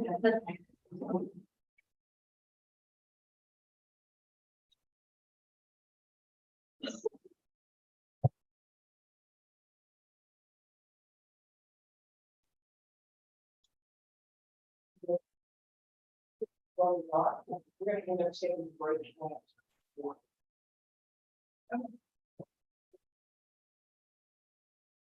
How long do you think the resolution will take?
All right, everyone.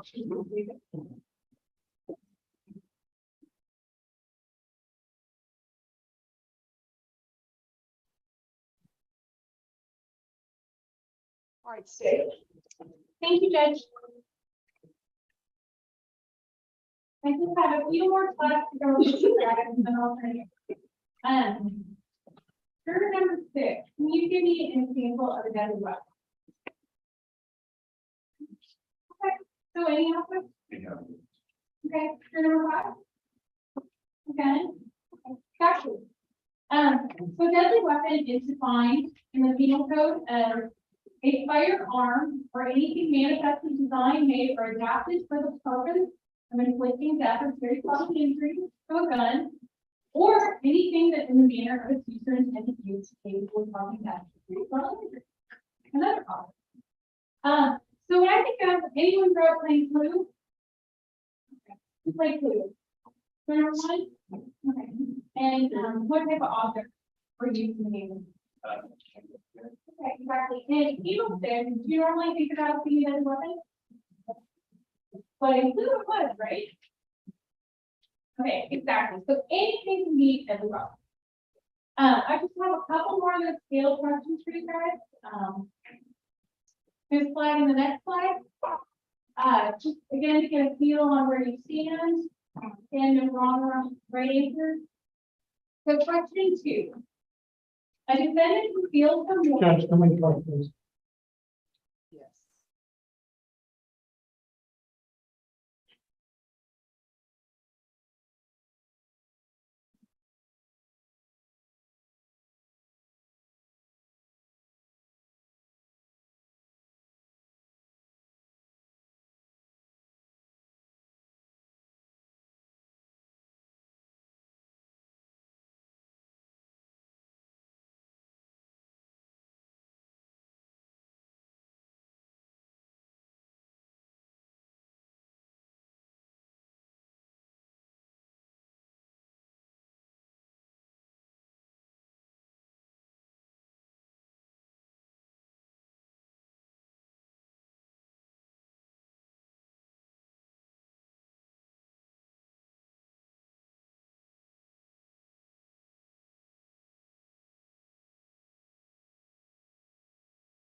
Thank you, Your Honor.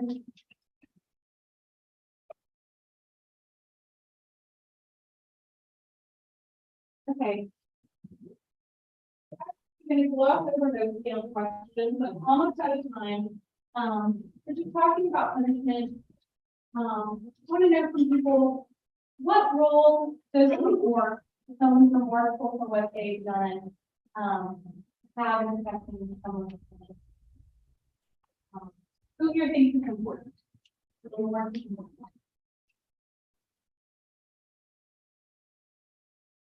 you remember 15, 18, 22, 23, 27, 5, 31, 36, 40, 42, 51, 52, 53, 57, 59, 60, 61, 62, 63, 64, 65, 66, 67, 70, 72, 73, 75, 78, 79, 89, and 90. And who here feels the opposite, that, you know, everyone feels bad after the fact, remorse doesn't really change what happened? Mayor Julian? Juror number 4, 10, 2, 11, 12, 13, 14, 15, 16, 17, 19, 20, 21, 24, 25, 26, 28, 29, 32, 33, 34, 37, 38, 39, 41, 43, 44, 45, 46, 47, 48, 50, 55, 56, 66, 68, 69, 71, 74, 77, 81, 82, 83, 85, 86, and 88. What other things do you guys think are important in considering punishment? Anybody? Just, could we approach again, please? Yes.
All right, so everyone, make sure you speak up because Brenda is starting to have a Monday because she can't hear what people are saying.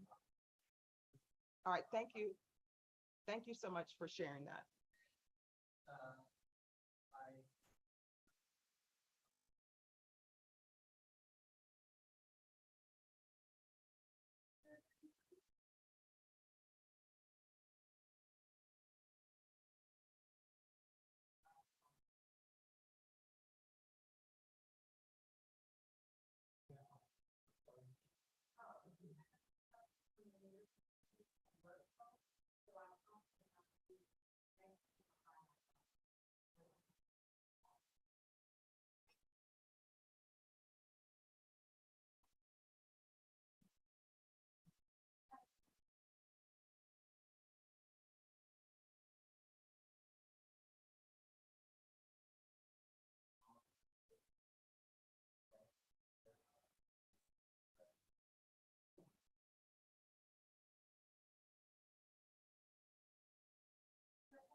All right, defense?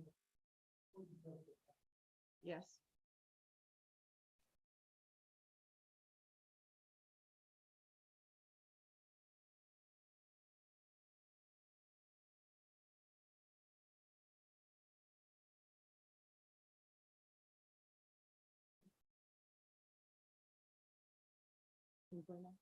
They need to unmute.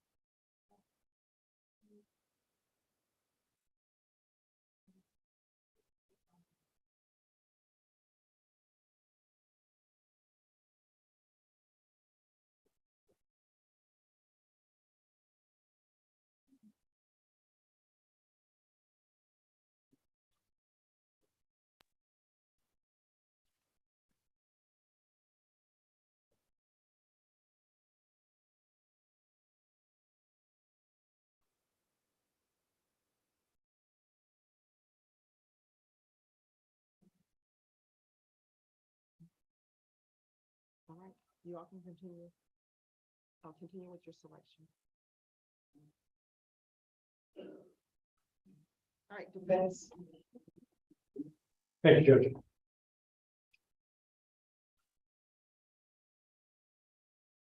Hi, I'm John Foley. As I told you, I represent Jessica BRIONES, who is a citizen of Bexar County, who is accused of a crime. When Hayden got up here, the first thing she told me was how long she'd been doing this. I am not going to tell you how long I've been doing this. But I will tell you that I've been doing it long enough that I don't have a PowerPoint presentation. So I'll just be talking to you. First off, I do want to go through anybody who, because of the type of case this is, you've heard, just generally that it's a murder case and that it's a injury to a child that resulted in serious bodily injury or death. It's the allegation. If there anybody who just because of that type of case just doesn't think they're going to be able to be fair. Number 2. Okay, sorry.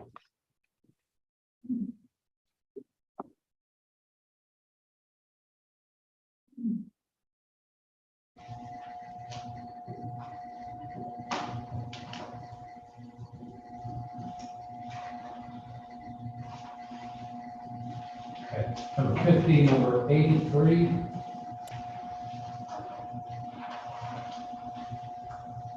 Number 44, number 82. And some of y'all I know have raised your hands before on this, I appreciate you. Number 68.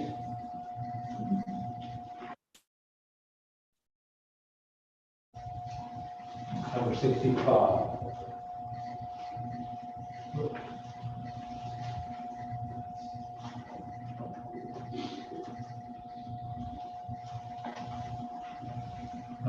55, 56. 64.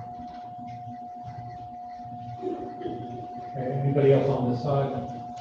Anybody else on this side that I missed? Number 1.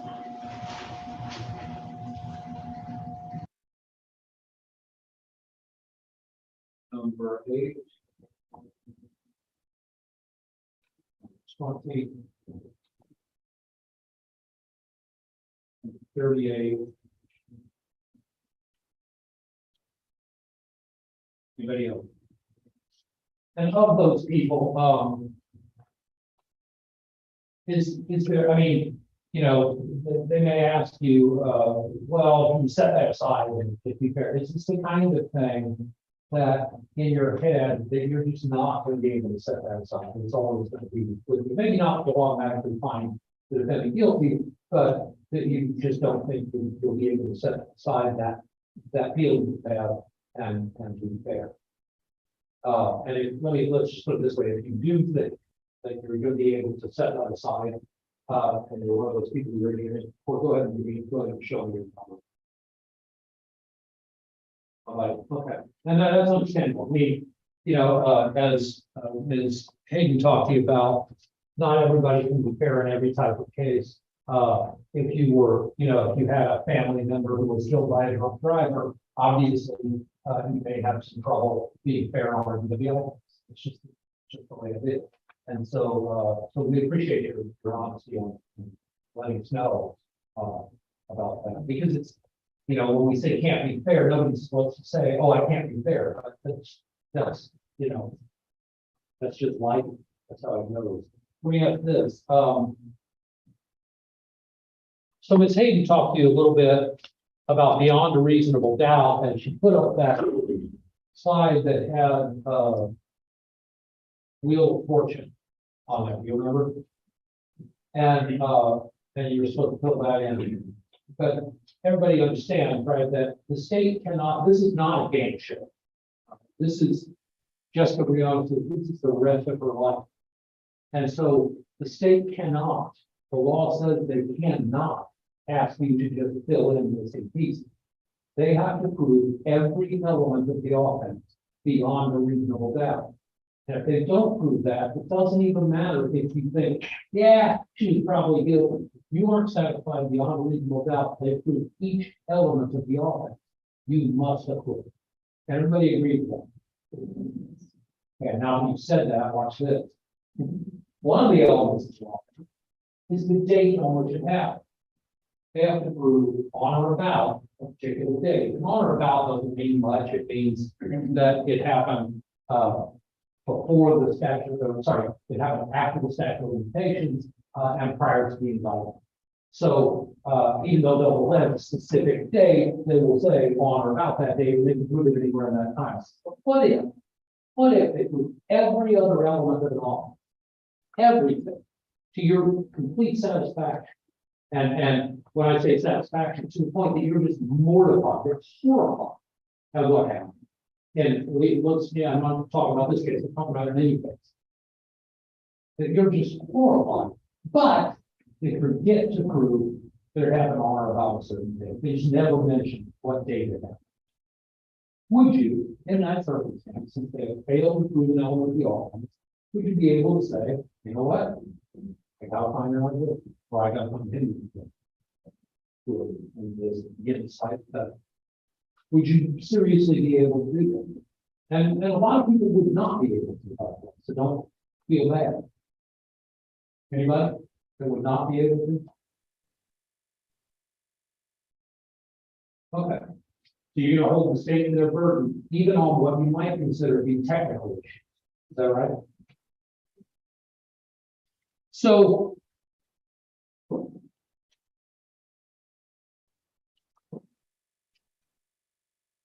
another thing on beyond a reasonable doubt issue, you know, the state talked about circumstantial evidence, and she put up a picture of, I guess it wasn't your dog, Michelle? That was my hypothetical dog, because we can't use the actual thing. So she used the hypothetical dog. But everybody kind of immediately went, well, the dog did, right? And when Ms. Hayden gave you some alternative theories, that, well, maybe it was raccoons came in through the dog door and did it, right? Everybody said, well, nobody said it, but she said, that was one of the theories she gave, and she said, none of those theories are reasonable. Why is it not reasonable to believe a raccoon could have done it? I mean, I live out of the country. I can tell you, raccoons do that. That's basically their job. And all I'm saying is, because you have this presumption in your head that the dog did it, you kind of discount any other possibility of being unreasonable. But you can't do that. You understand? You don't have the presumption of innocence in this case. Does everybody agree with that? You have to presume that the defendant did not do it, that if she sits there, she has been wrongly accused of a crime. And unless the state can prove beyond reasonable doubt each and every element of the offense, then she won't. Statement of the presumption of innocence. And unless the state can prove beyond reasonable doubt that each and every element of the offense, then you must enter acquittal. And she walks out the door again, wrongly accused or not found not guilty. I shouldn't say not found not guilty, found not guilty. Because again, someone, well,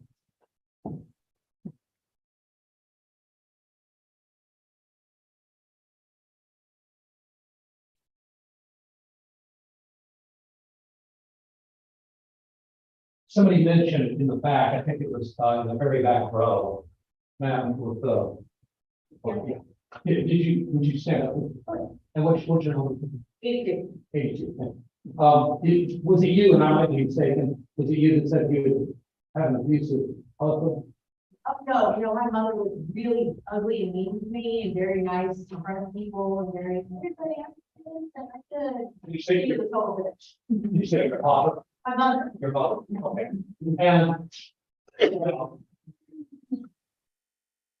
And that's often the case, right? That people who are abusive might be nice to around other people, correct? I would think so. Okay. What other types of people are nice around other people? Normal, regular people. Exactly. Right. So if we look at it, if we look at the evidence, or we look at, in this case, and you can sit down, I'm sorry. If we look at a circumstance and we say, well, yeah, that's just what an abuser would do, right? Then everybody looks like an abuser, right? Because we have to look at it as that person is innocent, and we must look at all the evidence, every bit of evidence, as if that person is innocent, and consider it that way. Because otherwise, we're just on, like I said, everything they should look guilty. Saying you're not guilty, they should look guilty, right? Because that's what guilty people say, is they're not guilty, right? So you can't win. And that's why we have that presumption in the law. Anybody ever have, and I won't ask you any specifics, but does anybody here, well, I might go into very, very little specifics. Anybody ever had an extremely jealous spouse, boyfriend, girlfriend, like that? Yes, sir. Very jealous. Very jealous. Very jealous. And was he or she, sorry, was this person the type of person who would accuse you of cheating? Oh, for sure. Okay. And when they would accuse you of cheating, did that person like if you would say, you know, I was at the store, they asked you where you were, you say I was at the store, then they would say, well, yeah, that's what you would say if you were cheating, right? Right. So exactly. So we're back to, we have to look at all the evidence from the eyes of an innocent person. That presumption of innocence is so important. People often say, yeah, I'll give the presumption of innocence, and then I'll find them guilty. Not how the process should work. What you need to do, and again, a lot of people in the criminal justice system, people hear the words justice and they think, well, I'm here as a juror to do justice, and then they think that means convict. It doesn't mean, justice means you're here to find out what the truth is, or to find out if the state has proved their case beyond a reasonable doubt. Because again, we don't have a proof. The defendant could literally sit there for the whole trial, never testify. I could sit here at my table and never cross-examine a single witness, never open my mouth, not even talk to you during voir dire. And if the state hasn't proved their case at the end of the trial beyond a reasonable doubt, you have to find the defendant not guilty. That's the way it was worked. We have zero burden of proof. We have nothing to do. So if at the end of the trial you think, wow, that yeah, what the state saying happened could have happened.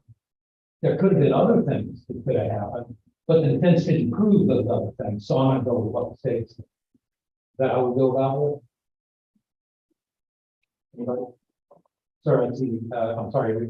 Number again. 15. I see you shaking your head. I don't mean to get hit out of it. How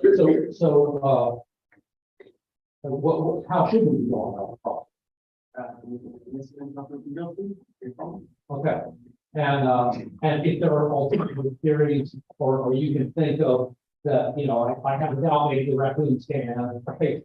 But the defense didn't prove that the raccoons came, right? Would you still be able to win or not guilty in a case like that? In regard to they can't prove that the raccoon didn't do it. If the state cannot prove that the raccoons did not do it, exactly. Okay, we do. That's what we're looking for. Can anybody else do that? And I'm sorry, number 8. So, without a reasonable doubt that if you're a guardian or a child, you, no matter whether it was you or not, would you have some responsibility of what happened to your child? Well, you actually did it. Remember, and that's a very good question. I appreciate that. But remember, what you're doing, you, whoever ends up being on the jury, is here for a very specific reason. And it's not to kind of do general justice. Okay, it's to answer a specific question, and that is, did the state prove this case that they allege beyond a reasonable doubt? Not, could this person have been a better person, or could they have prevented this? Right? It's not about whether a person charged with murder could have prevented that murder. Let me give you a hypothetical. If a cop who hasn't done, right, witnesses a robbery at a store, and he doesn't draw his gun, he doesn't do anything, it's clear dereliction of duty, he doesn't do anything to prevent it, right? But then the robber kills that clerk, right? Is that cop guilty of murder? He had a duty to stop that person, right? But is that cop guilty of murder? If he's charged with killing that person, can the state prove those elements beyond a reasonable doubt? Judge, I'm going to object to improper question. All right. Not the overruled. Ladies and gentlemen, I want to remind you all that when the state and the defense give you hypotheticals, it is 100% not about this case. Neither the state or the defense are allowed to tell you what they think the facts are in this case. Does everyone understand? Yes. So all of this is hypothetical. And yeah, just so I'm perfectly clear, this is a completely, I'm making this up on the spot, but you can see though that a jury in that case, the state's not going to be able to prove that cop killed that, right? Or murdered that. And unless the judge charges, and by the way, there will be a jury charge at the end of the trial that the jury will get from the judge telling you what the law is to apply. All right, so it's not like you're going to be winging in there, you're going to have to remember everything.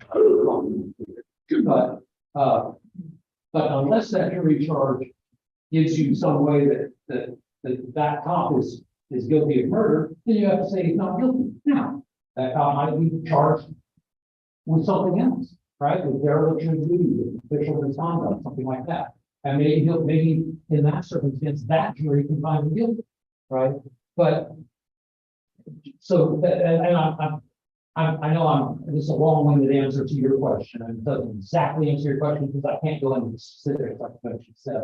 But I'm trying to give you an analogy that if the state has charged in any case, in any criminal case, the state charges a specific set of facts that they think that they can prove. And if they can't prove them, then you find the defendant not guilty. Even if you think that defendant's a bad person, that defendant should have done things different. That defendant did a different crime that, that I think they're guilty of, therefore, but I can't find them guilty. That won't still find them guilty. You can't do that. Does that answer your question? Pretty much. Okay. Okay. And again, I'm not trying to be evasive, it's just that I can't go into the specifics of this.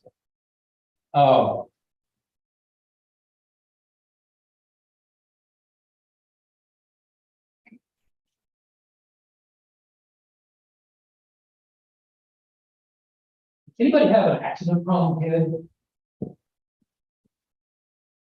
Kid who's always getting into stuff, kid who's always having, I wasn't accident prone kid. I'm sorry. I was an accident prone kid right now. You were one? Yeah. Well,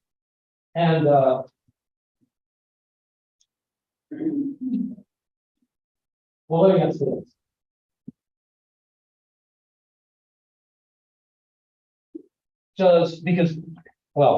Has anybody here ever been investigated for anything? And whether it's at work, whether it's a criminal case, whether it's, any kind of investigation, I promise I will not ask for any specific investigation. Number 73. So, what is something that you can reasonably expect when you're being investigated, right? When you find out that somebody's looking into something they think you've done or that you have done that you don't think you've done anything wrong, what can you reasonably expect of the person to be? Just to find out the truth of the fact of the accident. To find out facts, right? And what can you expect from the investigator? Be Honest, that's good. thorough. Thorough, okay, good. Anybody else, what can we expect if we're, yes, ma'am. Questions. Questions about what happened. Okay, trying to get to the bottom of it. Right. Okay, number 67. Independent, okay. Anybody else? And by independent, you mean like objective? Okay, good. Why is it important that an investigator, so in other words, not have a preset agenda? Is that right? Okay, so why is that important? What happens if you don't have objective?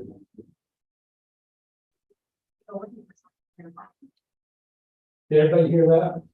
If you go looking for something, you're going to find, right? Okay, and so it is important. Would you agree? Would everybody agree with you? It's important that an investigator keep an open mind and not go in and say, "I'm going to prove this happened." Does everybody agree with that? Does everybody disagree with that? The reason I'm asking you this is y'all are going to be investigators. It's important as investigators, as the people who are trying to find the truth, that you keep an open mind. Because by the way a jury trial works, you notice that Ms. Hayden got to go first when she talked to you. Get used to it. She's gonna, during the trial, Ms. Hayden goes first on everything. State goes first and last. That is, they get to put on all their evidence first. Before you ever hear a word out of us, they just put on their whole case. They put on their evidence by putting on witnesses. They put on those witnesses, they put, well, it won't be this, excuse me, it won't be this witness, but in a different forum. But they put those witnesses in the witness box, they swear them in, and they ask them to give testimony. All right. And then once they finish asking one witness their questions, then they pass them to cross-examination. Then all we're doing is trying to find out is after we're not going into what we think happened or our side of the case. All we're doing is trying to find out is to make sure clarify that witness testimony the state did. And then the state puts on their next witness, and that keeps going. And sometimes they go, then go, then go, then go. And when they're finally done, with all the witnesses, that's the first time you're gonna hear from them. Same thing with opening statements, when we do opening statements at the very beginning of the case. The state goes first, they tell you what they think the evidence is gonna prove, then we get up and we get fed with what we think the evidence is gonna prove. But all this time, you're hearing the state side first. So if you don't have an open mind, you can't keep that, keep from coming to the conclusion that, oh, wow, boy, that's pretty strong evidence. I guess I'm gonna go with the state, but I don't know, maybe the defense can prove you wrong. Now you're shifting the burden. See what I'm saying? And everybody agreed not to do that. The burden of proof remained with the state throughout the trial. Can we all agree with that?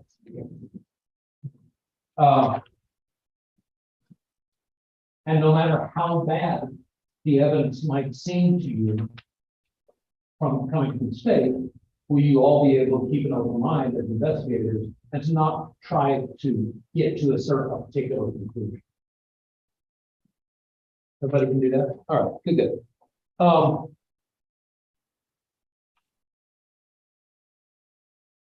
Ms. Hayden talked to you for a minute about the CSI effect. CSI effect is something that came about when CSI was getting popular and the jury started expecting a lot more evidence. There is nothing wrong with expecting a lot of evidence. Again, this is a young woman whose whole life counts, whose the rest of her entire life depends on you expecting a lot of evidence. Whoever sits on this jury can hold the state to their burden. Don't let them come up here and say, yeah, well, use your common sense. That's code for, I can't prove my case, but I'm counting on you to be offended enough by these facts to go ahead and convict me. If the state says,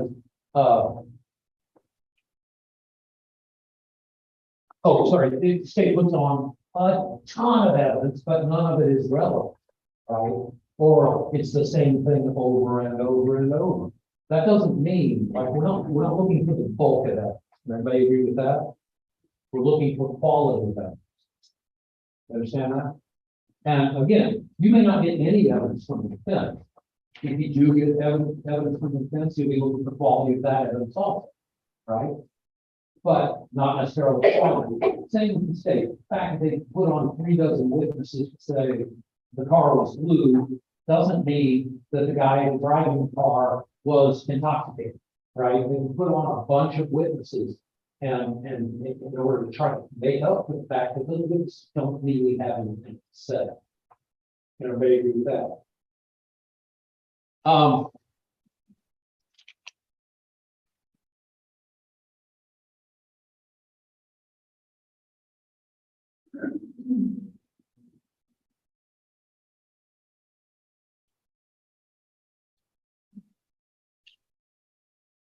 Who here, how many, I know everybody, we had a show of hands on this earlier, when Ms. Hayden was up here, but how many people have kids?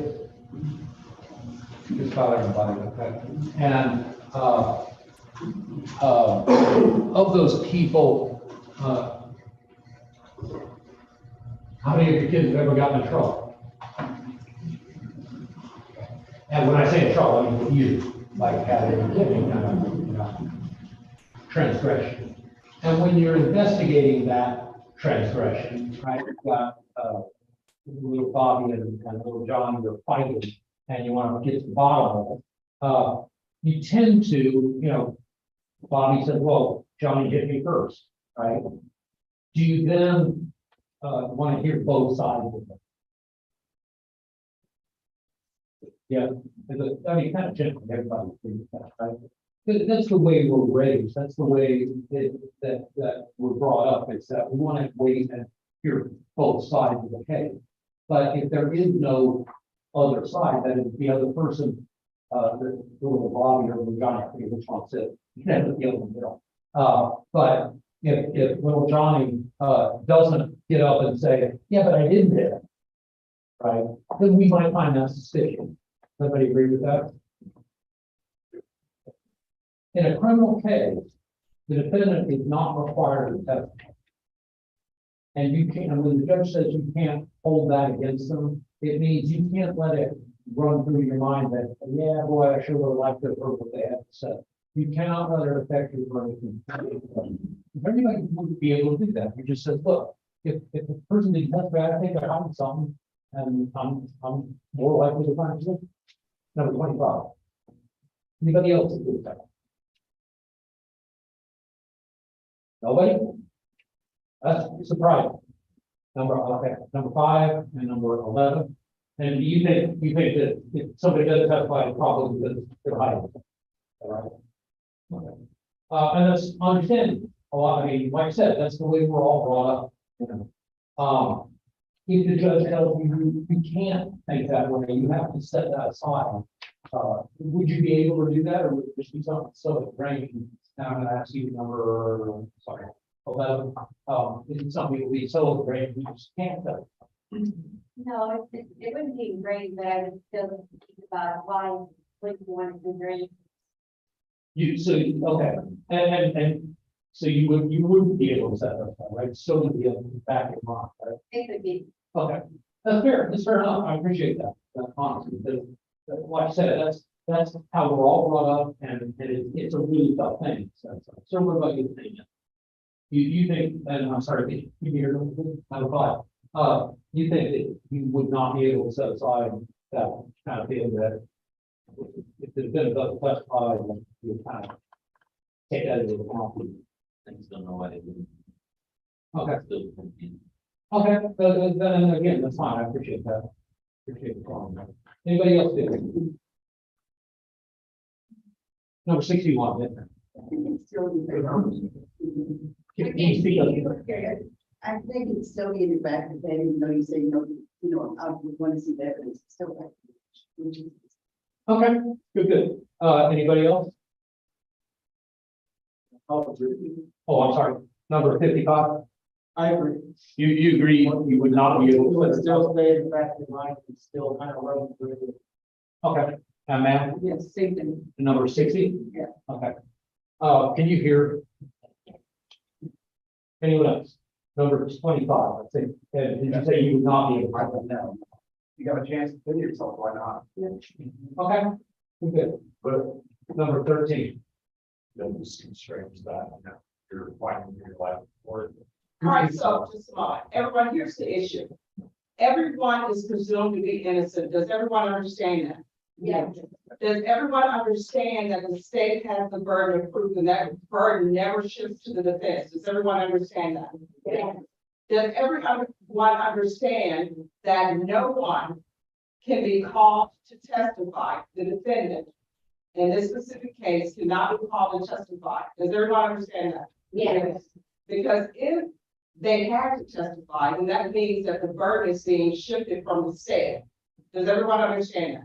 Yes. So does everyone understand that if you are saying that someone, a defendant who's accused of a crime, has to testify because you want to hear what they have to say because they should be proving that they did not do that? Does everyone understand then you are shifting the burden away from the state? Does everyone understand that? Yes. So then you are saying to the defense that you need to prove your innocence. Does everyone understand that? Yes. Is anyone here who will hold it against the defendant if the defendant decided for whatever reason not to testify?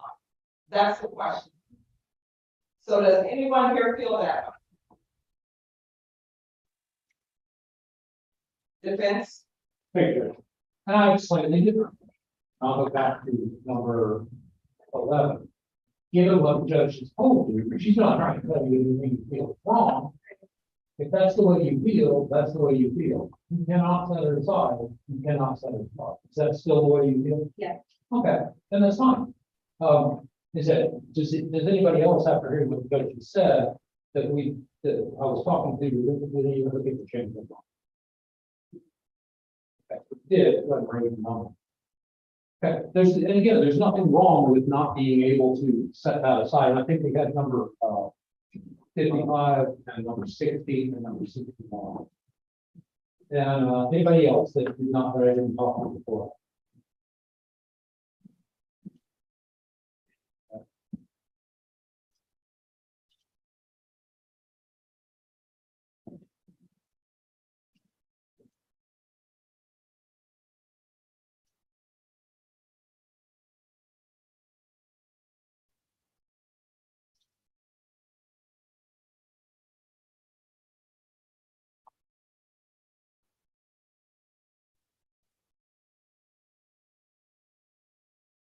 Can I give the people who said that they could not set that aside to raise your ownership one more time? 13, 5, 25. Anybody else on this side?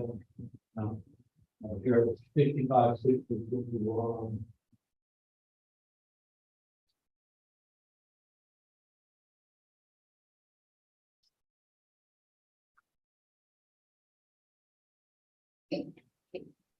Anybody else? Then did you raise your? You did not. Anybody else? Okay. Pretty good.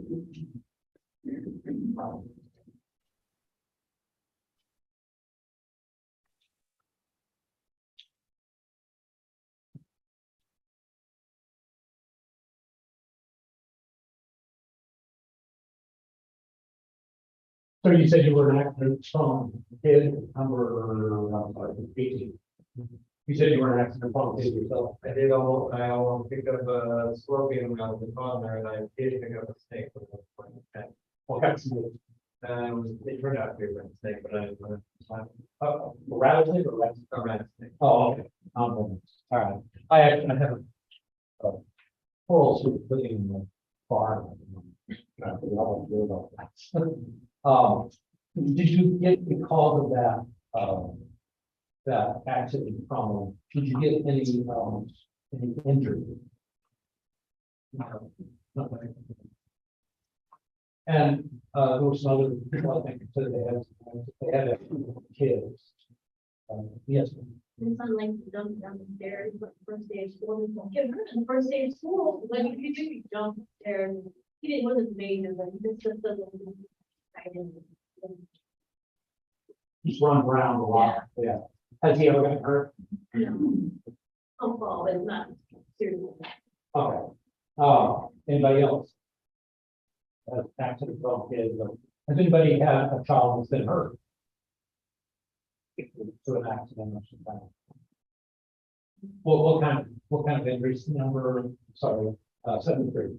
Oh, it was his first day of football, in high school, and right on the kickoff, he got on the pile and somebody the opposite team came. Help first broke the ankle. Oh, man. Wow. And now, number 72.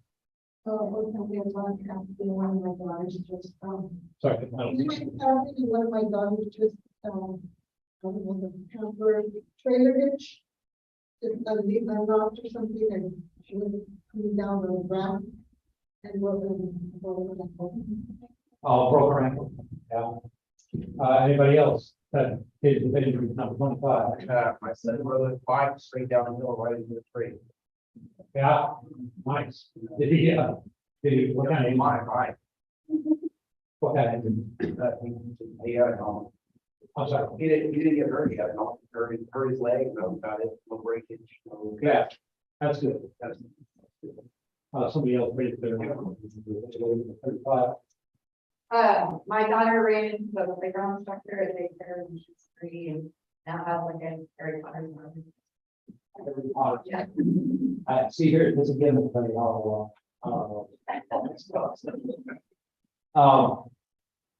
anyone else? Number 5.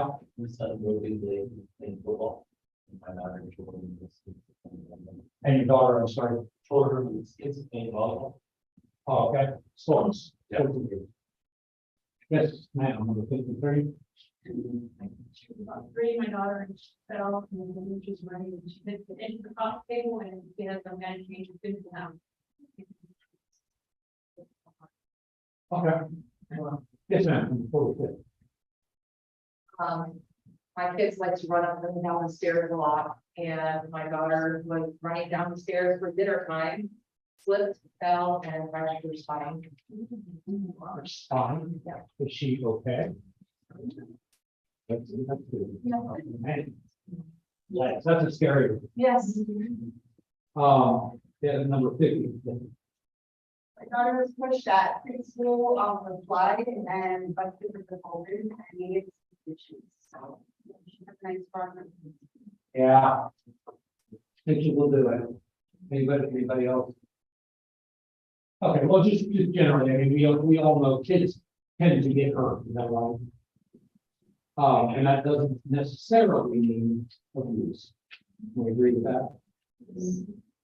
If it gets hurt more than once, does that mean abuse?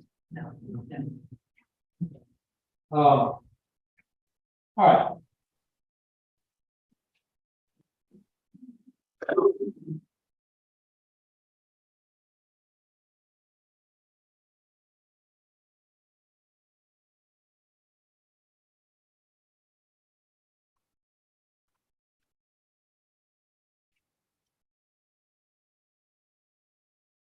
I don't think I have anything else, but I do want to ask you all, is there anybody that wants, this is, by the way, the last time you did talk, whether you're, whether you end up on the jury, well, we get small, but as far as talking to the court, talking to the lawyers, a lot of times jurors will get on the jury and then they'll all of a sudden remember, oh man, I wonder if this disqualified. Is there anything that anybody needs to talk about with the judge? You can come up here at number 45. I'd rather talk privately. I'm sorry. I'd rather talk privately. And that's fine.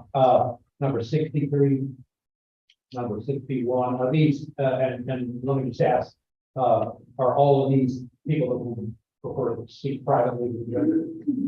Number 78, you said something. My work, because I'm a nurse, and when I'm on the areas like that, for staff. Yeah. So I can be one that picks up all the extra shifts. I'll text you off. You guys can hold it down today. But I work back tomorrow, and I'm working on schedules 4 to 5 days. So, and I'm scheduled, my mom is scheduled to have their test, the heart test or the bike test. So anytime that happens, I want to, When is the surgery scheduled? they don't really have schedule yet, so it's right now we're scheduled for that, the doctor. For that, for doctor. Oh, okay. So. When did that happen? Is that the kind of thing that would distract you if you were, Oh, yeah. Okay. Yes, I just got back Tuesday from the. Do you think, No, do you think that if you were on the jury, that you would not be able to pay attention? probably not. Good. Okay. Thank you. Taking the calls, but I mean, I work. But right now, I'm just like, I take that much vacation, something, well, I want to be with my mom Yeah. and take care of her. And you got to look at all. And I appreciate that. I'm sorry. I'm really sorry about the other, but I hope everything worked out well. I'm sure. Is there, and by the way, I'm not bullying you all. I appreciate you telling me that. And that is the case. I think part of it is, every for our paper, every first go, but that's. I have a very going on. I have an appointment. I have an appointment. I went there today. It comes to be here, but more.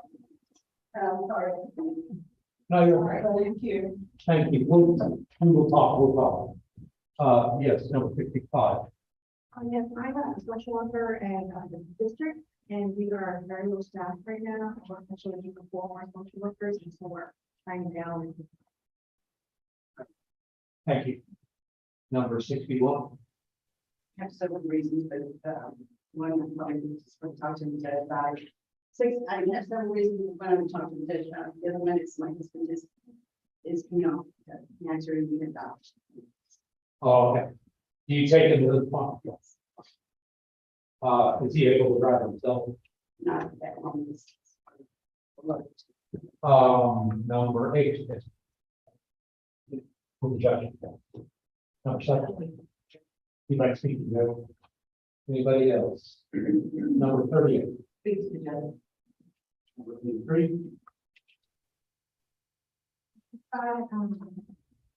Ended my negative, I started a new job October 10th, 7 I just got back from maternity leave, So I started my job October 10th, 7 to 4:30. The first day of orientation. Okay. Could you hear that? Anybody else? Yes, sir. Same day, and start my new job on Monday. Okay. And is there anything besides this year or anybody has any other thing to talk about, fine, but also is there, are there any questions or anything you all have for this one? Yes, sir, I'm not really sure exactly how this works, but you had mentioned that if there was a statute of limitations, if they prove that someone is guilty, and then in the statute of limitations situation, that person's either guilty or not guilty. How does that work? I mean, it seems, well, you see the dog attack another dog, got it on video, or reporter there drawing, all this, and it's like, well, time, there's too much time to go. And that doesn't seem right. So that's not injustice. Okay. So let me ask you this, then. And again, this is that was just a. I think that throw in the rights. You prove somebody did it, you got it on video, they're doing whatever crime it is, and you're like, oh, well, you're Parental. That's kind of, I get that everybody has a right, and that they have their rights, but at the same time, what effect you got on other people who also have rights? Well, let's talk about that motivation issue. Okay. If the judge tells you that, look, whether you think it's fair or not, whether you think it ought to be the law or not, it is the law that if the state doesn't prove that an offense happened on or about a particular day, on or about means within the statute of limitations. Right? If the state will do that, then you have to find them not guilty. That's an element of the offense. Are you saying you would not be able to do that? Saying the person who is guilty or not guilty. Sure, but guilty has a technical meaning in law, right? And a technical meaning is that the state proves each and every element of the offense beyond a reasonable doubt. Not whether or not the person is morally guilty, whether or not the person deserves to be punished. That's not the issue that a jury is here to resolve. The jury is here to resolve whether the state will prove each element beyond. And that's why I asked them. Because a lot of people, I think they're still gone. Care about technicalities, but if the judge tells you the particular technicality is an element of the offense, the state hasn't proved that element, you have to find them not guilty, swear that you will. If that's something you can't swear to, that's fine. Let's do it. Tell us in advance, tell us now, right? So that we know. And is that what you're saying? Like if No, well, yes, that everybody was saying, because it's us to do that, we can do that. But it seems to be that it works both ways, we're not allowed to, we're given inside school on technicalities, and lawyers play these games back and forth, and you stress, this is somebody's life moment, but we see it every day on TV and otherwise, that lawyers are playing these games back and forth with people, and they honestly, you have to trust the police. Of course, I don't. I trust the lawyers. And the judicial system and the games that are playing, which make me distrusted. Because when you're saying someone's guilty, I got no video, I got services. All right, let me explain something. The law, that if you're on this jury, the law comes from the court. And the rules are, the state has to prove their case by each and every element, beyond a reasonable doubt. Doesn't matter what the element is. If they don't prove it, then they didn't prove it. And I know sometimes people will get caught up and say, oh, this is technical, this is not technical. That's not the question. The question is whether or not the state has proved its case beyond a reasonable doubt to each element. Does that help any? And the thing about it is, some people may feel a certain way about that. They may feel like all shucks.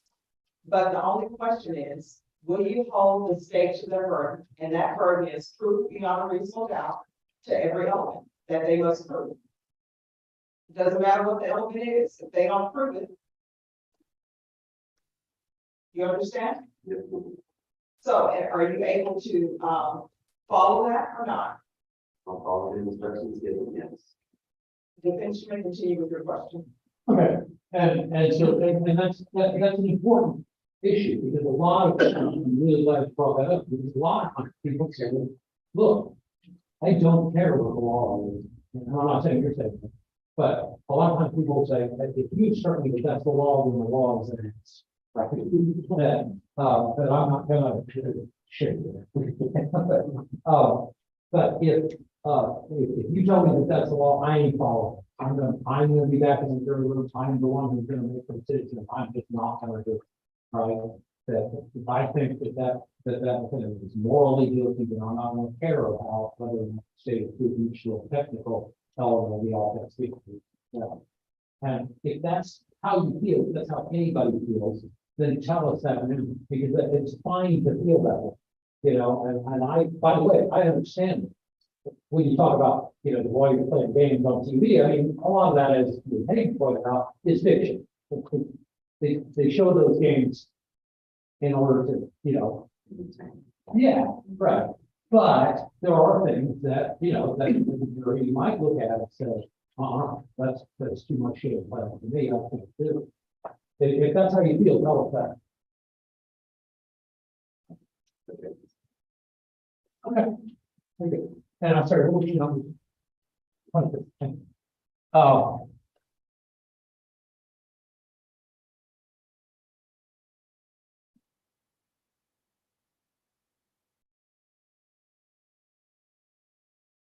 Yes, number 7. Oh, you were yawning. You were staring. Sorry.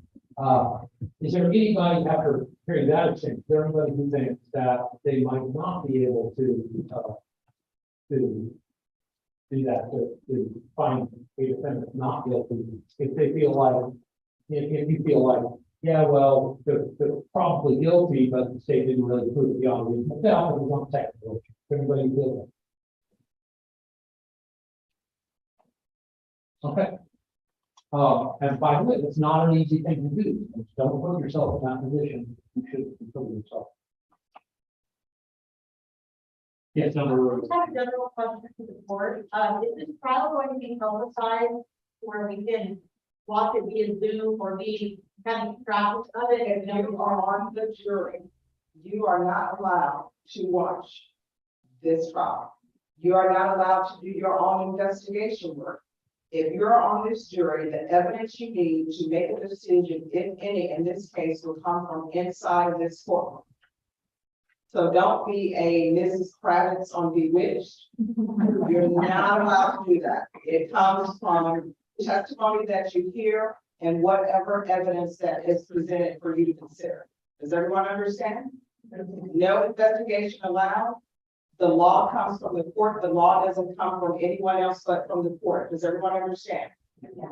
You're just here if you're selected to listen to the evidence that's presented. Does everyone understand? All right, thank you. And I'll be right with you, but that might be my fault. I said, you know, y'all will be investigators. We will, but you'll only be allowed to investigate the facts that are brought to you on that law. Again, not that witness stand, but from the witness stand. So, so you're not allowed to go out and do your own investigation or do your own research on Google or anywhere else. Does everyone understand? Yes. Okay. In the case that we're not chosen though, are we still able to have access? If you are not selected on this jury panel, of course, all the courtrooms are open to the public. Thank you. You're welcome. anybody else? General question, are we, if chosen, are we going to have court on the holiday?